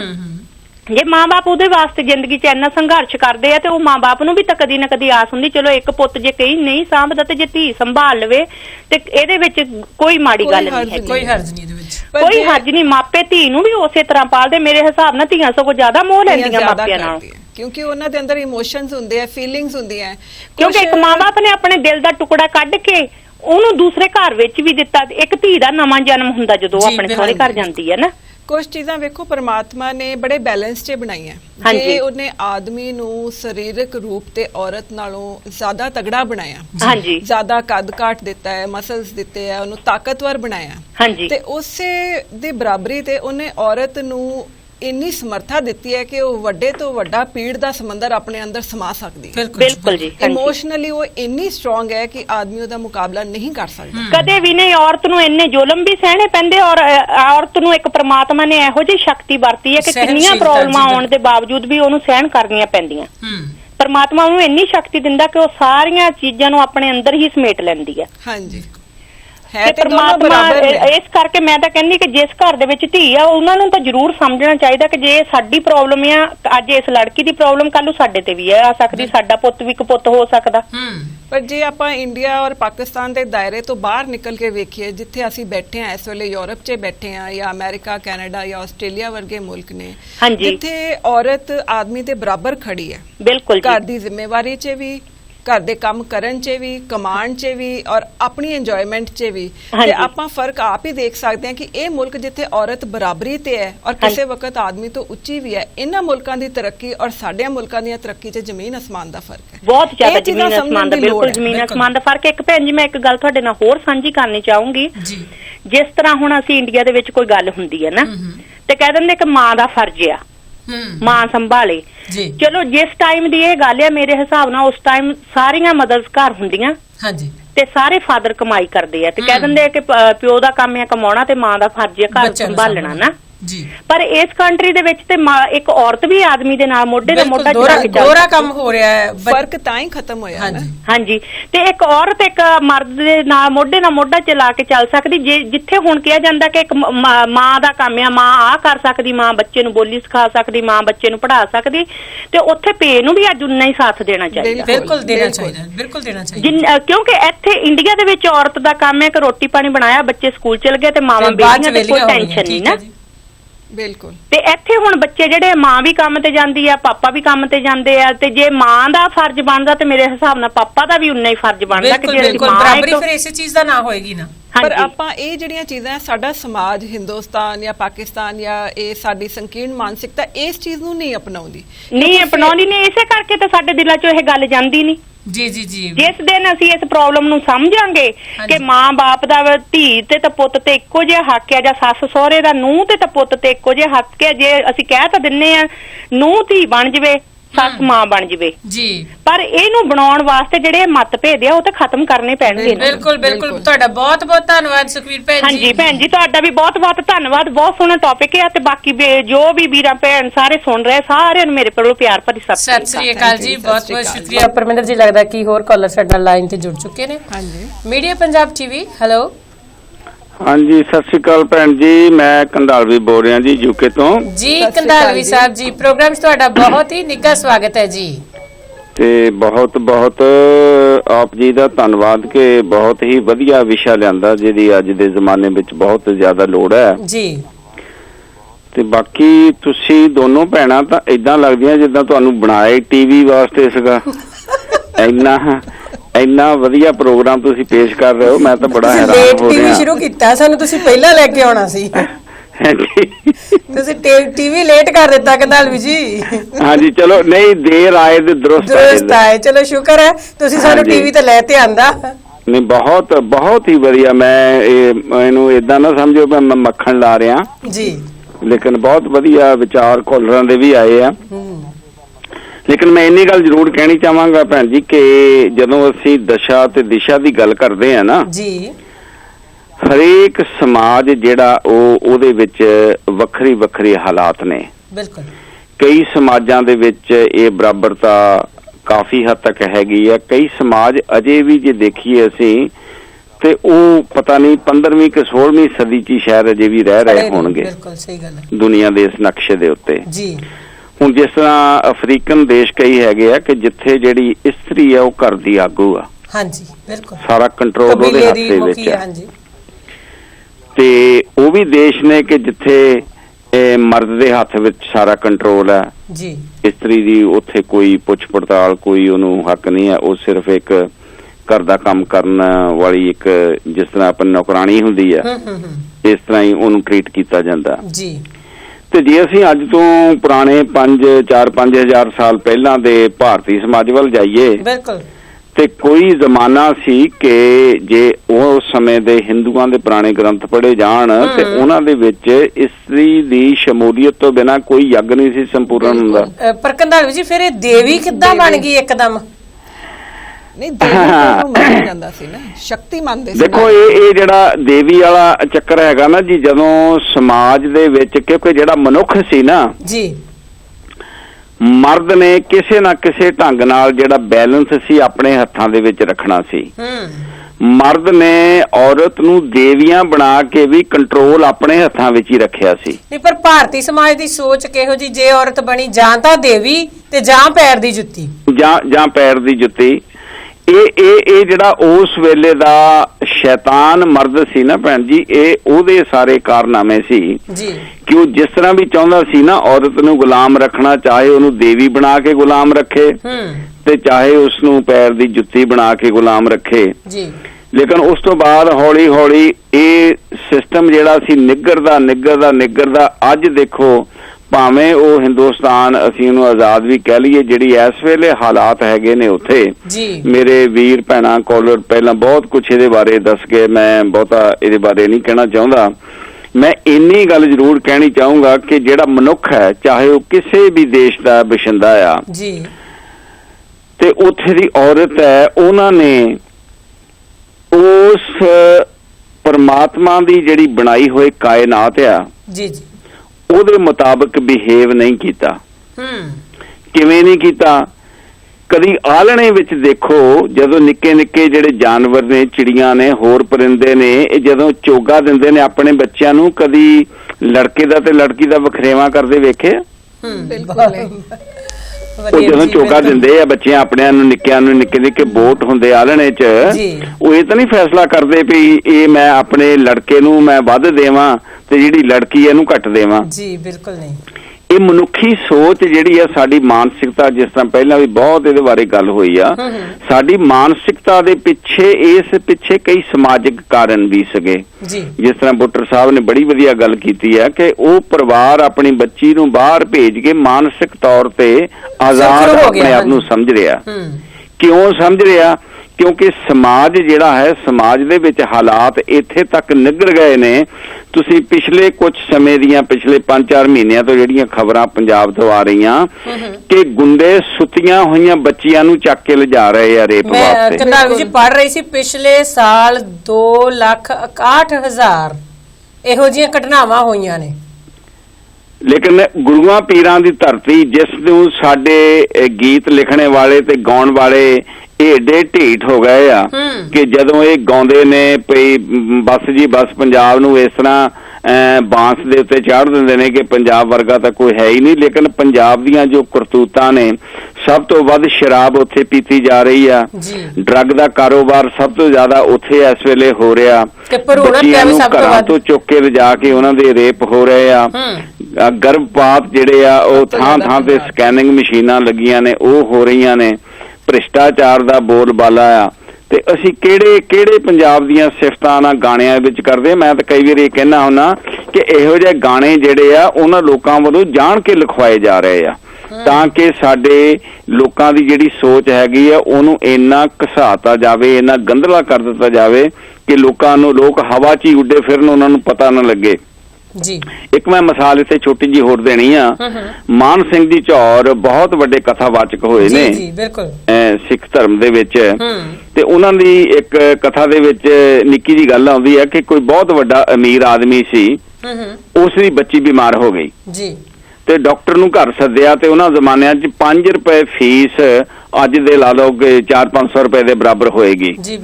ਤੇ ਉਹ ਡਾਕਟਰ ਦਵਾਈ ਦੇ ਕੇ ਜਦੋਂ ਬੱਚੀ ਨੂੰ ਜਾਣ ਲੱਗਾ ਤੇ ਉਹਨੇ ਦੱਸਿਆ ਜੀ ਵੀ ਮੇਰੀ 5 ਰੁਪਏ ਫੀਸ ਹੈ ਤੇ ਬਾਕੀ ਉਹ ਰੁਪਇਆ 2 ਰੁਪਏ ਦਵਾਈ ਦੇ ਹੋਣਗੇ। ਤੇ ਉਹ ਬਹੁਤ ਜਿਹੜਾ ਲੈਂਡਲੌਰਡ ਬੰਦਾ ਸੀ, ਉਹ ਕਹਿੰਦਾ ਜੀ 5 ਰੁਪਏ ਕਿੱਦਾਂ, ਜੇ ਮੇਰਾ ਲੜਕਾ ਬਿਮਾਰ ਹੁੰਦਾ ਤਾਂ ਮੈਂ ਤੈਨੂੰ 5 ਦੇ ਦਿੰਦਾ, ਲੜਕੀ ਦੇ 5 ਮੈਂ ਤੈਨੂੰ ਕਿਵੇਂ ਦੇ ਦਿਆਂ ਫੀਸ ਦੇ? ਮੈਂ ਤੈਨੂੰ ਲੜਕੀ ਦੀ ਫੀਸ ਸਿਰਫ 2 ਰੁਪਏ ਦੇਣੀ ਹੈ, 5 ਰੁਪਏ ਨਹੀਂ ਦੇਣੀ। ਜੇ ਮੇਰਾ ਲੜਕਾ ਬਿਮਾਰ ਹੁੰਦਾ ਤਾਂ ਫੇਰ ਮੈਂ ਤੈਨੂੰ 5 ਰੁਪਏ ਦੇ ਦਿੰਦਾ। ਫਿਰ ਇਹ ਗੱਲ, ਇਹ ਮਾਨਸਿਕਤਾ ਆ ਜਾਂਦੀ ਹੈ ਨਾ ਸਾਡੀ ਮਾਨਸਿਕਤਾ। ਹਾਂਜੀ। ਤੇ ਉੱਥੇ ਫਿਰ ਉਹ ਡਾਕਟਰ ਨੇ ਗੱਲ ਕਹੀ ਆ, ਕਹਿੰਦਾ ਮੈਂ ਵੀ ਗਾਂ ਵਾਸਤੇ ਰੱਬ ਮੋਹਰੇ ਅਰਦਾਸ ਕਰਾਂਗਾ ਕਿ ਅੱਗੇ ਤੋਂ ਤੇਰਾ ਬਿਮਾਰ ਜੇ ਕੋਈ ਘਰ 'ਚ ਹੋਵੇ ਤਾਂ ਤੇਰਾ ਲੜਕਾ ਹੀ ਹੋਵੇ ਤੇ ਲੜਕੀ ਬਿਮਾਰ ਨਾ ਹੋਵੇ। ਸੋ ਇਹ ਜਿਹੜੀ ਸਾਡੀ ਮਾਨਸਿਕਤਾ ਹੈਗੀ ਹੈ। ਬਾਕੀ ਮਾਨਸਿਕਤਾ ਬਾਰੇ ਬਹੁਤ ਵਧੀਆ ਵਿਚਾਰ ਆਏ ਨੇ ਕਿ ਔਰਤ ਨੂੰ ਆਪਣੀ ਮਾਨਸਿਕਤਾ ਜਿਹੜੀ ਆ ਇਹ ਬਦਲਣੀ ਚਾਹੀਦੀ ਆ, ਇਹਦੇ ਵਿੱਚ ਕੋਈ ਸ਼ੱਕ ਨਹੀਂ। ਲੇਕਿਨ ਮੈਂ ਇਹ ਗੱਲ ਜ਼ਰੂਰ ਕਹਿਣੀ ਚਾਹੂੰਗਾ ਕਿ ਮਰਦ ਦੇ ਜੁਬਾੜੇ ਜਿਹੜੇ ਆ ਉਹ ਅਜੇ ਵੀ ਇੰਨੇ ਤਾਕਤਵਰ ਹੈ ਕਿ ਔਰਤ ਇਸ ਢੰਗ ਨਾਲ ਉਹਦੇ ਵਿੱਚ ਫਸੀ ਹੋਈ ਆ ਕਿ ਉਹਨਾਂ ਜੁਬਾੜਿਆਂ ਚੋਂ ਨਿਕਲਣਾ ਔਰਤ ਦੇ ਇੰਨਾ ਆਸਾਨ ਕੰਮ ਨਹੀਂ ਹੈ। ਇਹਦੇ ਵਾਸਤੇ ਬਹੁਤ ਵੱਡੀ ਜਦੋਜਹਿਦ ਦੀ ਲੋੜ ਹੈ। ਮੈਂ ਇਹ ਵੀ ਕਹਿਣਾ ਚਾਹੁੰਦਾ ਕਿ ਉਹਨੂੰ ਹੋ ਸਕਦਾ ਇਕੱਲੀ ਉਹ ਨਾ ਨਿਕਲ ਸਕੇ, ਉਹਨੂੰ ਉਹਨਾਂ ਮਰਦਾਂ ਦੀ, ਉਹਨਾਂ ਸੰਸਥਾਵਾਂ ਦੀ ਲੋੜ ਪੈਣੀ ਹੈ ਜਿਹੜੀਆਂ ਸੰਸਥਾਵਾਂ ਮਰਦਾਂ ਦੀਆਂ ਇਹਦੇ ਨਾਲ, ਇਸ ਵਿਚਾਰ ਦੇ ਨਾਲ ਖੜੀਆਂ ਨੇ, ਉਹਨਾਂ ਦੀ ਮਦਦ ਲੈ ਕੇ ਤੇ ਇਹ ਜਿਹੜਾ ਹੈਗਾ ਚੱਕਰ ਸਾਰਾ, ਇਹ ਮਾਨਸਿਕਤਾ ਜਿਹੜੀ ਆ ਇਹ ਬਦਲੀ ਜਾ ਸਕਦੀ ਹੈ। ਸੋ ਵਿਸ਼ਾ ਅੱਜ ਦਾ ਇਹ ਤਾਂ ਏਡਾ ਗੰਭੀਰ ਹੈਗਾ ਕਿ ਇਹਦੇ ਉੱਤੇ ਜਿੰਨੀਆਂ ਵੀ ਮਰਜ਼ੀ ਮਤਲਬ ਗੱਲਾਂ ਕਰੀ ਜਾਈਏ, ਕਿਉਂਕਿ ਜਿਹੜਾ ਮਰਦ ਹੈਗਾ ਨਾ ਜੀ, ਇਹ ਜਿਸ ਤਰ੍ਹਾਂ ਤੁਸੀਂ ਦੇਵੀ ਦੀ ਗੱਲ ਕੀਤੀ ਸੀ ਨਾ ਕਿ ਦੇਵੀ ਦੇ ਰੂਪ ਦੇ ਵਿੱਚ ਵੀ ਮਤਲਬ ਆਪਣਾ ਹੀ ਕੱਢਦਾ ਇਹ। ਸਹੀ ਗੱਲ ਹੈ। ਮੈਂ ਇੱਕ ਹੈਗਾ ਤਾਂ ਨਿੱਕਾ ਜਿਹਾ ਜੋਕ ਹੀ ਆ ਉਹ, ਲੇਕਿਨ ਬੜਾ ਇਸੇ ਵਿਸ਼ੇ ਨਾਲ ਸੰਬੰਧਿਤ ਹੈ। ਕਹਿੰਦੇ ਵੀ ਕੋਈ ਅੰਗਰੇਜ਼ ਵਿਅਕਤੀ ਕਿਸੇ ਅਰਬ ਕੰਟਰੀਆਂ ਦੇ ਵਿੱਚ ਗਿਆ ਤੇ ਉੱਥੇ ਲੜਾਈ ਲੱਗ ਕੇ ਅਜੇ ਹਟੀ ਸੀ। ਤੇ ਉਹ ਤੋਂ ਪਹਿਲਾਂ ਇੱਕ ਵਾਰੀ ਗਿਆ, 2 ਸਾਲ ਲੜਾਈ ਲੱਗਣ ਤੋਂ ਪਹਿਲਾਂ ਤਾਂ ਉਹਨੇ ਦੇਖਿਆ ਵੀ ਸਾਰੇ ਮਰਦ ਮੋਹਰੇ ਤੁਰਦੇ ਸੀ ਤਾਂ ਇਸਤਰੀਆਂ ਉਹਨਾਂ ਦੇ ਮਗਰ ਤੁਰਦੀਆਂ ਸੀ। ਉਹ ਜਦੋਂ ਲੜਾਈ ਤੋਂ ਬਾਅਦ ਉੱਥੇ ਗਿਆ ਤੇ ਉਹਨੇ ਦੇਖਿਆ ਵੀ ਟੋਟਲੀ ਉਲਟ ਪੁਲਟ ਹੋ ਗਿਆ, ਔਰਤਾਂ ਮੋਹਰੇ ਤੁਰਦੀਆਂ ਤੇ ਮਰਦ ਪਿੱਛੇ ਤੁਰਦੇ ਆ। ਉਹਨ ਕਿਸੇ ਉੱਥੇ ਲੋਕਲ ਬਸ਼ਿੰਦੇ ਨੂੰ ਪੁੱਛਿਆ ਵੀ ਇਹ ਕੀ ਚੱਕਰ ਹੈ, ਮੈਂ ਪਹਿਲਾਂ ਦੇਖਿਆ ਵੀ ਮਰਦ ਮੋਹਰੇ ਤੁਰਦੇ ਸੀ, ਹੁਣ ਔਰਤਾਂ ਮੋਹਰੇ ਤੁਰਦੀਆਂ। ਉਹ ਕਹਿੰਦਾ ਜੀ ਜਦੋਂ ਦੀ ਇੱਥੇ ਲੜਾਈ ਲੱਗ ਕੇ ਹਟੀ ਨਾ, ਇੱਥੇ ਮਾਈਂਡ ਬਹੁਤ ਦੱਬੀਆਂ, ਇਸ ਕਰਕੇ ਮਰਦ ਜਿਹੜਾ ਔਰਤ ਨੂੰ ਮੋਹਰੇ ਤੋਰਦਾ ਤੇ ਜੇ ਮਾਈਂਡ ਫਟੇਗੀ ਤੇ ਇਹ ਮਰੇਗੀ ਨਾ। ਸਹੀ ਗੱਲ ਤੇ ਆਪ ਮਾਨਸਿਕਤਾ, ਫਿਰ ਗੱਲ ਮਾਨਸਿਕਤਾ ਤੇ ਆ ਗਈ ਨਾ। ਗੱਲ ਜਿਹੜੀ ਆ ਅਖੀਰ ਮਾਨਸਿਕਤਾ ਤੇ ਆਉਣੀ ਆ। ਬਾਕੀ ਕੁਝ ਮੇਰੇ ਵੀਰ ਜਿਹੜੀ ਵੈਸਟ ਦੀਆਂ ਹੈਗੀਆਂ ਨਾ ਗੱਲਾਂ, ਅਸੀਂ ਭੈਣ ਜੀ ਵੈਸਟ ਨੂੰ ਕਈ ਵਾਰੀ ਨਾ ਉਪਰੀ ਨਜ਼ਰ ਨਾਲ ਦੇਖਦੇ ਆ। ਕਈ ਵਾਰੀ ਅਸੀਂ ਵੈਸਟ ਦੀਆਂ ਤਾਰੀਫਾਂ ਜਿਹੜੀਆਂ ਨਾ ਉਹਦੇ ਪੁਲ ਜ਼ਿਆਦਾ ਬੰਨਣ ਲੱਗ ਪੈਂਦੇ ਆ। ਕਈ ਵਾਰੀ ਸਾਡੇ ਜਿਹੜੇ ਇੰਡੀਆ ਪਾਕਿਸਤਾਨ ਤੋਂ ਆਏ ਹੋਏ ਵੀਰ ਭੈਣ ਭਾਈ ਹੁੰਦੇ ਆ ਨਾ, ਕਈ ਫਿਰਨ ਤੁਰਨ ਆਉਂਦੇ ਆ, ਜਾਂ ਕਈ ਅਜੇ ਨਵੇਂ ਆਏ ਹੁੰਦੇ ਆ, ਸਿਆਸਤ ਚ ਡੂੰਘਾ ਖੁੱਭ ਕੇ ਨਹੀਂ ਨਾ ਗੁਜ਼ਰਦੇ, ਉਹਨਾਂ ਚਿਰ ਤੁਹਾਨੂੰ ਇੱਥੇ ਦੀ ਸਹੀ ਤਸਵੀਰ ਨਹੀਂ ਪਤਾ ਲੱਗਦਾ। ਕਿਉਂਕਿ ਇੱਥੇ ਸਾਡੇ ਇੰਗਲੈਂਡ ਦੇ ਵਿੱਚ ਇੱਕ ਫਰੇਜ਼ ਚੱਲਦੀ ਹੈ ਜਿਹਨੂੰ ਗਲਾਸ ਸੀਲਿੰਗ ਕਹਿੰਦੇ ਆ, ਸ਼ਾਇਦ ਆਪ ਜੀ ਨੇ ਵੀ ਸੁਣੀ ਹੋਵੇਗੀ। ਗਲਾਸ ਸੀਲਿੰਗ ਦਾ ਮਤਲਬ ਹੈਗਾ ਕਿ ਜਦੋਂ ਔਰਤਾਂ ਸਰਕਾਰੀ ਨੌਕਰੀਆਂ ਕਰਦੀਆਂ ਨੇ ਜਾਂ ਕਿਤੇ ਹੋਰ ਵੱਡੇ ਅਹੁਦਿਆਂ ਤੇ ਕੰਮ ਕਰਦੀਆਂ ਨੇ, ਤੇ ਉਹਨਾਂ ਨੂੰ ਹਰੇਕ ਢੰਗ ਦੇ ਨਾਲ ਉੱਥੇ ਕੀ ਰੱਖਣ ਦੀ ਕੋਸ਼ਿਸ਼ ਕੀਤੀ ਜਾਂਦੀ ਹੈ ਮਰਦਾਂ ਵੱਲੋਂ ਕਿ ਇਹਨਾਂ ਨੂੰ ਵੱਡੀ ਜਿਹੜੀ ਤਰੱਕੀ ਆ ਉਸ ਤੇ ਨਹੀਂ ਪਹੁੰਚਣ ਦੇਣਾ। ਬੜੇ ਕੰਮ, ਕਿਉਂਕਿ ਮੈਂ ਖੁਦ 26-27 ਸਾਲ ਸਰਕਾਰੀ ਨੌਕਰੀ ਦੇ ਵਿੱਚ ਰਹਿ ਕੇ ਦੇਖਿਆ ਕਿ ਉਹਨਾਂ ਨੂੰ ਇਹ ਕੋਸ਼ਿਸ਼ ਕੀਤੀ ਜਾਂਦੀ ਹੈ ਕਿ ਉੱਥੇ ਕੀ ਇਹਨਾਂ ਨੂੰ ਰੱਖਿਆ ਜਾਵੇ। ਬਾਕੀ ਅਜੇ ਤੱਕ ਵੀ ਇੰਗਲੈਂਡ ਦੇ ਵਿੱਚ ਮੈਂ ਇਹ ਵੀ ਗੱਲ ਕਹਿਣੀ ਚਾਹੁੰਦਾ ਕਿ ਅਜੇ ਤੱਕ ਵੀ ਔਰਤਾਂ ਦੀ ਜਿਹੜੀ ਤਨਖਾਹ ਹੈਗੀ ਉਹ ਮਰਦਾਂ ਦੇ ਬਰਾਬਰ ਨਹੀਂ ਹੈ। ਤਨਖਾਹ ਵੀ ਬਰਾਬਰ ਨਹੀਂ ਹੈ, ਫਿਰ ਤਰੱਕੀ ਵੀ ਬਰਾਬਰ ਨਹੀਂ ਮਿਲਦੀ। ਤਰੱਕੀ ਵੀ ਜਿਹੜੀ ਹੈ ਉਹਦੇ ਵਿੱਚ ਵੀ ਜਿਹੜੀ ਗਲਾਸ ਸੀਲਿੰਗ ਹੈ ਉਹ ਹੁੰਦੀ ਹੈ। ਬਾਕੀ ਨਾਲ ਇਹ ਵੀ ਗੱਲ ਹੈ ਜੀ ਕਿ ਕਾਨੂੰਨ ਬਣਾਉਣ ਦੇ ਨਾਲ ਸਾਰੇ ਮਸਲੇ ਹੱਲ ਨਹੀਂ ਹੁੰਦੇ ਜਿੰਨਾ ਚਿਰ ਉਸ ਨੂੰ ਕਾਨੂੰਨ ਨੂੰ ਲਾਗੂ ਕਰਨ ਦੀ ਵਿਲ ਪਾਵਰ ਲੋਕਾਂ ਦੇ ਵਿੱਚ ਨਹੀਂ ਹੁੰਦੀ। ਕਿਉਂਕਿ ਇਹ ਜਿਹੜੇ ਮਸਲੇ ਨੇ, ਜਿਹੜਾ ਮਸਲਾ ਅੱਜ ਆਪ ਜੀ ਨੇ ਛੋਇਆ, ਇਹ ਨਾ ਤਾਂ ਇਕੱਲੇ ਕਾਨੂੰਨ ਦਾ ਮਸਲਾ ਹੈਗਾ, ਇਹ ਹੈ ਅਖੀਰ ਉਹੀ ਗੱਲ ਆਉਣੀ ਆ, ਇਹ ਹੈ ਲੋਕਾਂ ਦੀ ਸਮੁੱਚੀ ਮਾਨਸਿਕਤਾ ਨੂੰ ਬਦਲਣ ਦਾ। ਜਿੰਨਾ ਚਿਰ ਉਹ ਮਾਨਸਿਕਤਾ ਨਹੀਂ ਨਾ ਬਦਲਣੀ, ਕਿਉਂਕਿ ਅਸੀਂ ਕਈ ਵਾਰੀ ਵੈਸਟ ਦੇ ਵਿੱਚ, ਮੈਂ ਇੱਕ ਦਿਨ ਅੱਗੇ ਵੀ ਕਿਤੇ ਕਹਿ ਕੇ ਆਇਆ ਸੀ ਕਿ ਅਸੀਂ ਜਦੋਂ ਇੱਥੇ ਦੀਆਂ ਔਰਤਾਂ ਨੂੰ, ਵੈਸਟਰਨ ਔਰਤਾਂ ਨੂੰ ਬਰਾਬਰ ਅਸੀਂ ਪੱਬਾਂ 'ਚ ਜਾਂਦੇ ਵੇਖਦੇ ਹਾਂ, ਬਰਾਬਰ ਅਸੀਂ ਡਾਂਸ ਕਰਦੇ, ਸਿਗਰਟਾਂ ਪੀਂਦੇ, ਸ਼ਰਾਬ ਪੀਂਦੇ ਦੇਖਦੇ ਹਾਂ, ਤੇ ਅਸੀਂ ਸਮਝਦੇ ਵੀ ਸ਼ਾਇਦ ਔਰਤ ਨੂੰ ਬਰਾਬਰਤਾ ਮਿਲ ਗਈ ਹੈ। ਇਹ ਬਰਾਬਰਤਾ ਜਿਹੜੀ ਹੈ ਇਹ ਸਾਨੂੰ ਮਨਜ਼ੂਰ ਨਹੀਂ ਹੈ ਜੀ। ਬਿਲਕੁਲ ਇਹ ਬਰਾਬਰਤਾ ਨਾ, ਇਹ ਬਰਾਬਰਤਾ ਹੀ ਆ ਤੇ ਨਾ ਇਹ ਕਿਸੇ ਵੀ ਸਮਾਜ ਨੂੰ, ਇਸ ਸਮਾਜ ਨੇ ਜਿਹੜਾ ਇਸ ਤਰ੍ਹਾਂ ਦਾ ਸਮਾਜ ਜਿਹੜਾ ਬਣ ਰਿਹਾ ਹੈਗਾ, ਕਿਉਂਕਿ ਇਸ ਵੇਲੇ ਜਿਹੜੀ ਇੰਗਲੈਂਡ ਦੀ ਹਾਲਤ ਹੈਗੀ ਆ, ਮੈਂ ਹੈਲਥ ਵਾਈਜ਼ ਕਰਨਾ ਚਾਹੁੰਦਾ ਕਿ ਜਿਹੜੀਆਂ ਔਰਤਾਂ ਸ਼ਰਾਬ ਬਹੁਤ ਪੀਂਦੀਆਂ ਨੇ ਤੇ ਸਿਗਰਟਾਂ ਬਹੁਤ ਪੀਂਦੀਆਂ ਨੇ, ਇੱਥੇ ਦੇ ਜਿਹੜੇ ਹੈਲਥ ਸਰਵਿਸ ਦੇ ਅੰਕੜੇ ਦੱਸਦੇ ਨੇ ਕਿ ਆਉਣ ਵਾਲੇ ਸਮੇਂ 'ਚ ਇਦਾਂ ਦੇ ਬੱਚੇ ਪੈਦਾ ਹੋਣਗੇ ਕਿ ਜਿਹੜੇ ਬਿਲਕੁਲ ਬਿਮਾਰੀਆਂ ਦੇ ਨਾਲ ਮੁਬਤਲਾ ਹੋਣਗੇ, ਲੂਲੇ ਹੋਣਗੇ, ਲੰਗੜੇ ਹੋਣਗੇ, ਉਹਨਾਂ ਨੂੰ ਹੋਰ ਕਈ ਤਰ੍ਹਾਂ ਦੀਆਂ ਬਿਮਾਰੀਆਂ ਹੋਣਗੀਆਂ। ਕਿਉਂਕਿ ਔਰਤ ਨੇ ਉਦੋਂ ਹੀ ਇੱਕ ਤੰਦਰੁਸਤ ਬੱਚੇ ਨੂੰ ਜਨਮ ਦੇਣਾ ਜੇ ਉਹ ਆਪ ਤੰਦਰੁਸਤ ਹੈ ਪੂਰੀ। ਜੋ ਆਪ ਤੰਦਰੁਸਤ ਨਹੀਂ ਹੈ ਪੂਰੀ, ਆਪ ਉਹ ਸ਼ਰਾਬ ਅਲਕੋਹਲਿਕ ਬਣੀ ਹੋਈ ਆ, ਸਿਗਰਟਾਂ ਪੀਂਦੀ ਆ, ਸਭ ਕੁਝ ਕਰਦੀ ਆ। ਸੋ ਇਸ ਤਰ੍ਹਾਂ ਦੀ ਜਿਹੜੀ ਬਰਾਬਰਤਾ ਹੈਗੀ ਆ, ਜਿਹੜੇ ਵੀਰ ਭੈਣ ਭਾਈ ਇਸ ਤਰ੍ਹਾਂ ਦੀ ਬਰਾਬਰਤਾ ਦੇ ਹਾਮੀ ਨੇ, ਉਹਨਾਂ ਨੂੰ ਦੁਬਾਰਾ ਫੇਰ ਆਪਣੇ ਗਰੇਵਾਨ ਵਿੱਚ ਝਾਤੀ ਮਾਰਨ ਦੀ ਲੋੜ ਹੈ ਕਿ ਅਸੀਂ ਕਿਹੜੀ ਬਰਾਬਰਤਾ ਦੀ ਗੱਲ ਕਰਦੇ ਹਾਂ। ਕਈ ਵਾਰੀ ਅਸੀਂ ਬਰਾਬਰਤਾ ਦੀ ਗੱਲ ਕਰ ਲੈਂਦੇ ਆ ਕਿ ਜੇ 4 ਪਲੇਟਾਂ ਪਈਆਂ ਨੇ ਨਾ ਸਿੰਕ ਦੇ ਵਿੱਚ ਧੋਣੇ ਵਾਲੀਆਂ, ਤੇ 2 ਪਲੇਟਾਂ ਮਰਦ ਧੋਵੇ ਤੇ 2 ਪਲੇਟਾਂ ਜਿਹੜੀ ਔਰਤ ਆਪਣੀਆਂ ਧੋਵੇ, ਇਹ ਵੀ ਬਰਾਬਰਤਾ ਨਹੀਂ ਹੈ। ਇਹ ਵੀ ਸਾਵੀਂ ਬਰਾਬਰਤਾ ਦੇ ਅਰਥ ਜਿਹੜੇ ਨੇ ਸਾਨੂੰ ਉਹ ਲੱਭਣੇ ਪੈਣਗੇ ਕਿ ਬਰਾਬਰਤਾ ਹੈ ਕੀ ਆ। ਅਸਲੀ ਬਰਾਬਰਤਾ ਜਿਹੜੀ ਆ ਉਹ ਇਹੀ ਆ ਕਿ ਬਰਾਬਰ ਮਾਨਸਿਕਤਾ ਜਿਹੜੀ ਆ ਉਹਨੂੰ ਬਦਲਿਆ ਜਾਵੇ। ਸਤਿਕਾਰ ਹੋਵੇ, ਧੀ ਦਾ ਸਤਿਕਾਰ ਹੋਵੇ, ਭੈਣ ਦਾ ਸਤਿਕਾਰ ਹੋਵੇ, ਮਾਂ ਦਾ ਸਤਿਕਾਰ ਹੋਵੇ, ਪਤਨੀ ਦਾ ਸਤਿਕਾਰ ਹੋਵੇ। ਇਹ ਚੀਜ਼ਾਂ ਸਾਰੀਆਂ ਜਦੋਂ ਰਲ ਕੇ ਚੱਲਣਗੀਆਂ ਫੇਰ ਇੱਕ ਸਹੀ ਜਿਹੜਾ ਖੁਸ਼ਹਾਲ ਸਮਾਜ ਹੈ। ਜਿਸ ਸਮਾਜ ਦੇ ਵਿੱਚ ਔਰਤ ਦੱਬੀ ਕੁਚਲੀ ਆ ਜਾਂ ਔਰਤ ਨੂੰ ਕੋਈ ਹੱਕ ਨਹੀਂ ਹੈਗੇ, ਉਹ ਸਮਾਜ ਕਦੀ ਵੀ ਪੂਰੀ ਤਰੱਕੀ ਨਹੀਂ ਕਰ ਸਕਦਾ। ਇਹ ਅੱਜ ਦੇ ਜਿਹੜੇ ਫਿਲੈਂਥਰੋਪਿਸਟ ਨੇ ਜਾਂ ਸਮਾਜ ਵਿਗਿਆਨੀ ਨੇ ਉਹ ਸਾਰੇ ਇਸ ਗੱਲ ਨਾਲ ਸਹਿਮਤ ਨੇ। ਸੋ ਆਪ ਜੀ ਦਾ, ਮੈਂ ਹੋ ਸਕਦਾ ਸਮਾਂ ਥੋੜਾ ਜਿਹਾ ਜ਼ਿਆਦਾ ਲੈ ਲਿਆ ਹੋਵੇ, ਆਪ ਜੀ ਦਾ ਬਹੁਤ ਬਹੁਤ ਧੰਨਵਾਦ ਇਦਾਂ ਦੇ ਵਿਸ਼ੇ ਲਿਆਉਣ ਲਈ। ਇੱਕ ਬਹੁਤ ਵੱਡੀ ਲੋੜ ਸੀ ਜਿਹੜਾ ਘਾਟਾ ਤੁਸੀਂ ਇਹ ਪੂਰਾ ਕਰ ਰਹੇ ਹੋ, ਕਿਉਂਕਿ ਹੋਰ ਵੀ ਬਹੁਤ ਪ੍ਰੋਗਰਾਮ ਚੱਲਦੇ ਨੇ, ਲੇਕਿਨ ਇਸ ਤਰ੍ਹਾਂ ਦੇ ਜਿਹੜੇ ਵਿਸ਼ੇ ਲਿਆਉਣੇ ਹੈਗੇ ਆ, ਇਹਨਾਂ ਦੀ ਸਮਾਜ ਨੂੰ ਇਸ ਵੇਲੇ ਬਹੁਤ ਵੱਡੀ ਲੋੜ ਹੈ। ਜੇ ਇਹੋ ਜਿਹੇ ਵਿਸ਼ੇ ਨੇ ਨਾ ਆਏ, ਨਾ ਇਹਨਾਂ ਤੇ ਵਿਚਾਰ ਚਰਚਾ ਹੋਈ, ਨਾ ਇਹਨਾਂ ਤੇ ਡਿਸਕਸ਼ਨ ਵਗੈਰਾ ਹੋਈ, ਤੇ ਅਸੀਂ ਉਹ ਜਿੱਦਾਂ ਹਨੇਰੇ ਦੇ ਵਿੱਚ ਫਿਰ ਕੋਈ ਘੁੰਮਦਾ ਹੁੰਦਾ ਇਸ ਤਰ੍ਹਾਂ ਘੁੰਮਾਂਗੇ। ਸੋ ਜਬ ਲਗ ਨਾਨਕ ਦੁਨੀਆ ਰਹੀਏ, ਕੁਝ ਸੁਣੀਏ ਕੁਝ ਕਹੀਏ। ਸੋ ਆਪ ਜੀ ਦਾ ਬਹੁਤ ਬਹੁਤ ਇੱਕ ਵਾਰੀ ਫੇਰ ਧੰਨਵਾਦ। ਵਾਹਿਗੁਰੂ ਜੀ ਕਾ ਖਾਲਸਾ, ਵਾਹਿਗੁਰੂ ਜੀ ਕੀ ਫਤਿਹ। ਬਹੁਤ ਧੰਨਵਾਦ ਜੀ ਪਰਮਿੰਦਰ ਜੀ। ਅਗਲੇ ਕਾਲਰ ਸਾਡੇ ਨਾਲ ਜੁੜ ਚੁੱਕੇ ਹਨ। Hello media Punjab TV. Sat Sri ਅਕਾਲ ਬੀਬੀ ਗੁਰਦੀਪ ਜੀ। ਜੀ ਸਤਿ ਸ੍ਰੀ ਅਕਾਲ। ਪ੍ਰੋਗਰਾਮ ਦੇ ਵਿੱਚ ਤੁਹਾਡਾ ਬਹੁਤ ਹੀ ਨਿੱਘਾ ਸਵਾਗਤ ਹੈ ਜੀ। ਮੈਂ ਕੇਰ ਸ਼ਰੀਫ ਬੋਲ ਰਿਹਾ ਜੀ। ਬੀਬੀ ਪਰਮਿੰਦਰ ਉਹਨਾਂ ਨੂੰ ਵੀ ਸਤਿ ਸ੍ਰੀ ਅਕਾਲ, ਤੇ ਜਿਹੜੇ ਇਸ ਵੇਲੇ ਮੀਡੀਆ ਪੰਜਾਬ ਟੀਵੀ ਦੇਖ ਰਹੇ ਆ ਉਹਨਾਂ ਸਾਰਿਆਂ ਨੂੰ ਪਿਆਰ ਭਰੀ ਸਤਿ ਸ੍ਰੀ ਅਕਾਲ। ਸਤਿ ਸ੍ਰੀ ਅਕਾਲ ਜੀ। ਤੇ ਅੱਜ ਦਾ ਜਿਹੜਾ ਵਿਸ਼ਾ ਹੈ ਬੜਾ ਮਹੱਤਵਪੂਰਨ ਹੈ ਜੀ, ਤੇ ਬੜੀ ਵਾਰ ਵਿਚਾਰਿਆ ਗਿਆ, ਅਖਬਾਰਾਂ 'ਚ ਨਿਤ ਛਪਦੇ ਨੇ ਲੇਖ ਤੇ ਰੇਡੀਓ ਸਾਰੇ ਇਹ ਲੱਗੇ ਹੋਏ ਆ, ਪਰ ਸੋਚਦੇ ਆਪਾਂ ਇਹ ਹੈ ਵੀ ਸਥਿਤੀ ਬਦਲਦੀ ਕਿਉਂ ਨਹੀਂ। ਹਾਂਜੀ, ਸਥਿਤੀ ਬਦਲਦੀ ਇਸ ਕਰਕੇ ਨਹੀਂ ਕਿ ਅਸੀਂ ਨਹੀਂ ਬਦਲਦੇ, ਤੇ ਜਾਂ ਇਦਾਂ ਤਾਂ ਨਹੀਂ ਕਿ ਜੇ ਕਿਤੇ ਬਦਲ ਵੀ ਰਹੀ ਹੈ ਤਾਂ ਰਫਤਾਰ ਜਿਹੜੀ ਉਹ ਬਹੁਤ ਘੱਟ ਆ। ਰਫਤਾਰ ਬਹੁਤ ਆ ਉਹਦਾ ਪ੍ਰਚਾਰ, ਕਿਉਂਕਿ ਖਬਰ ਵੇਚਣ ਲਈ ਜ਼ਰੂਰੀ ਹੈ ਭੈੜੀ ਖਬਰ ਵੱਧ ਵਿਕਦੀ ਹੈ, ਚੰਗੀ ਖਬਰ ਘੱਟ ਵਿਕਦੀ ਹੈ। ਚੰਗਾ ਸਮਾਨ ਘੱਟ ਵਿਕਦਾ ਹੈ, ਮਾੜਾ ਸਮਾਨ ਵੱਧ ਵਿਕਦਾ ਹੈ। ਆਪਾਂ ਜਿਹੜੇ ਦੇਖਦੇ ਨਾ 1 ਪਾਉਂਡ ਵਾਲੀ ਦੁਕਾਨ, 1 ਯੂਰੋ ਵਾਲੀ ਦੁਕਾਨ, ਉੱਥੇ ਜ਼ਿਆਦਾ ਗਾਹਕ ਜਾਂਦੇ, ਉੱਥੇ ਬਹੁਤ ਗਾਹਕ ਜਾਂਦੇ ਆ, ਉਹ ਲਿਆ ਕੇ ਸਿੱਟ ਦਿੰਦੇ ਆ, ਫਿਰ ਮਤਲਬ ਉਹ ਸਮਾਨ ਵੱਧ ਵਿਕ ਰਿਹਾ ਹੈ। ਇਸ ਕਰਕੇ ਜ਼ਰੂਰੀ ਹੈ ਕਿ ਜੇ ਆਪਾਂ ਔਰਤਾਂ ਦੀ ਦਸ਼ਾ ਦੇਖੀਏ ਤਾਂ ਬਹੁਤਿਆਂ ਸਮਾਜਾਂ 'ਚ ਮਾੜੀ ਹੈ, ਕਿਉਂਕਿ ਉਹ ਸਮਾਜ ਦੀ ਮਾਨਸਿਕਤਾ ਹੀ ਮਾੜੀ ਹੈ। ਇਹ ਸਾਰਾ ਮਸਲਾ ਜਿਹੜਾ ਉਹ ਮਾਨਸਿਕਤਾ ਦਾ ਹੈ, ਤੇ ਜਿੱਦਾਂ ਚੱਲਿਆ ਆਂਦਾ, ਹਾਲਾਂਕਿ ਸਾਡੇ ਸਮਾਜ ਵਿੱਚ ਧਰਤੀ ਨੂੰ ਵੀ ਮਾਂ ਦਾ ਦਰਜਾ ਦਿੱਤਾ ਗਿਆ, ਮਾਂ ਤਾਂ ਹੈ ਹੀ, ਤੇ ਅਸੀਂ ਧਰਤੀ ਨੂੰ ਵੀ ਪਲੀਤ ਕਰਦੇ ਹਾਂ, ਮਾਂ ਨੂੰ ਵੀ ਪਲੀਤ ਕਰਦੇ ਹਾਂ।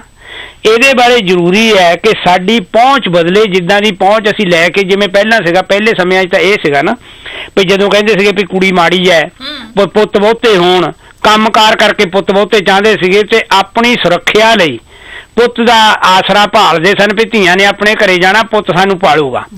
ਪਰ ਅੱਜ ਇਹ ਸਥਿਤੀ ਨਹੀਂ। ਜਿਹੜੇ ਸਮਾਜ ਵਿੱਚ ਅਸੀਂ ਰਹਿ ਰਹੇ ਹਾਂ, ਇੱਥੇ ਕਿਸੇ ਪੁੱਤ ਦੀ ਤੇ ਧੀ ਦੀ ਤੁਹਾਨੂੰ ਲੋੜ ਨਹੀਂ, ਕਿਉਂਕਿ ਤੁਹਾਨੂੰ ਆਪਣੇ ਕੰਮ ਤੋਂ ਬਾਅਦ ਤੁਹਾਡੀ ਪੈਨਸ਼ਨ ਮਿਲਣੀ ਹੈ ਤੇ ਉਹਦੇ ਨਾਲ ਤੁਹਾਡਾ ਗੁਜ਼ਾਰਾ ਹੋਣਾ। ਇਸ ਕਰਕੇ ਪੁੱਤ ਤੇ ਧੀ ਨੂੰ ਬਰਾਬਰੀ ਦੇਣ ਲਈ ਜਿਹੜੇ ਲੋਕ ਇਹ ਬਹਿਸ ਕਰਦੇ ਆ ਵੀ ਕਾਨੂੰਨ ਨੂੰ ਇਹ ਕਰੋ, ਕਾਨੂੰਨ ਨੂੰ ਉਹ ਕਰੋ, ਤੇ ਮੇਰੇ ਧੀਆਂ ਪੋਤਿਆਂ ਮੈਂ ਉਹਨਾਂ ਨੂੰ ਬਰਾਬਰ ਸਮਝਾਂ। ਮੈਨੂੰ ਉਹਦੇ ਲਈ ਕਿਹੜੇ ਕਾਨੂੰਨ ਦੀ ਲੋੜ ਹੈ?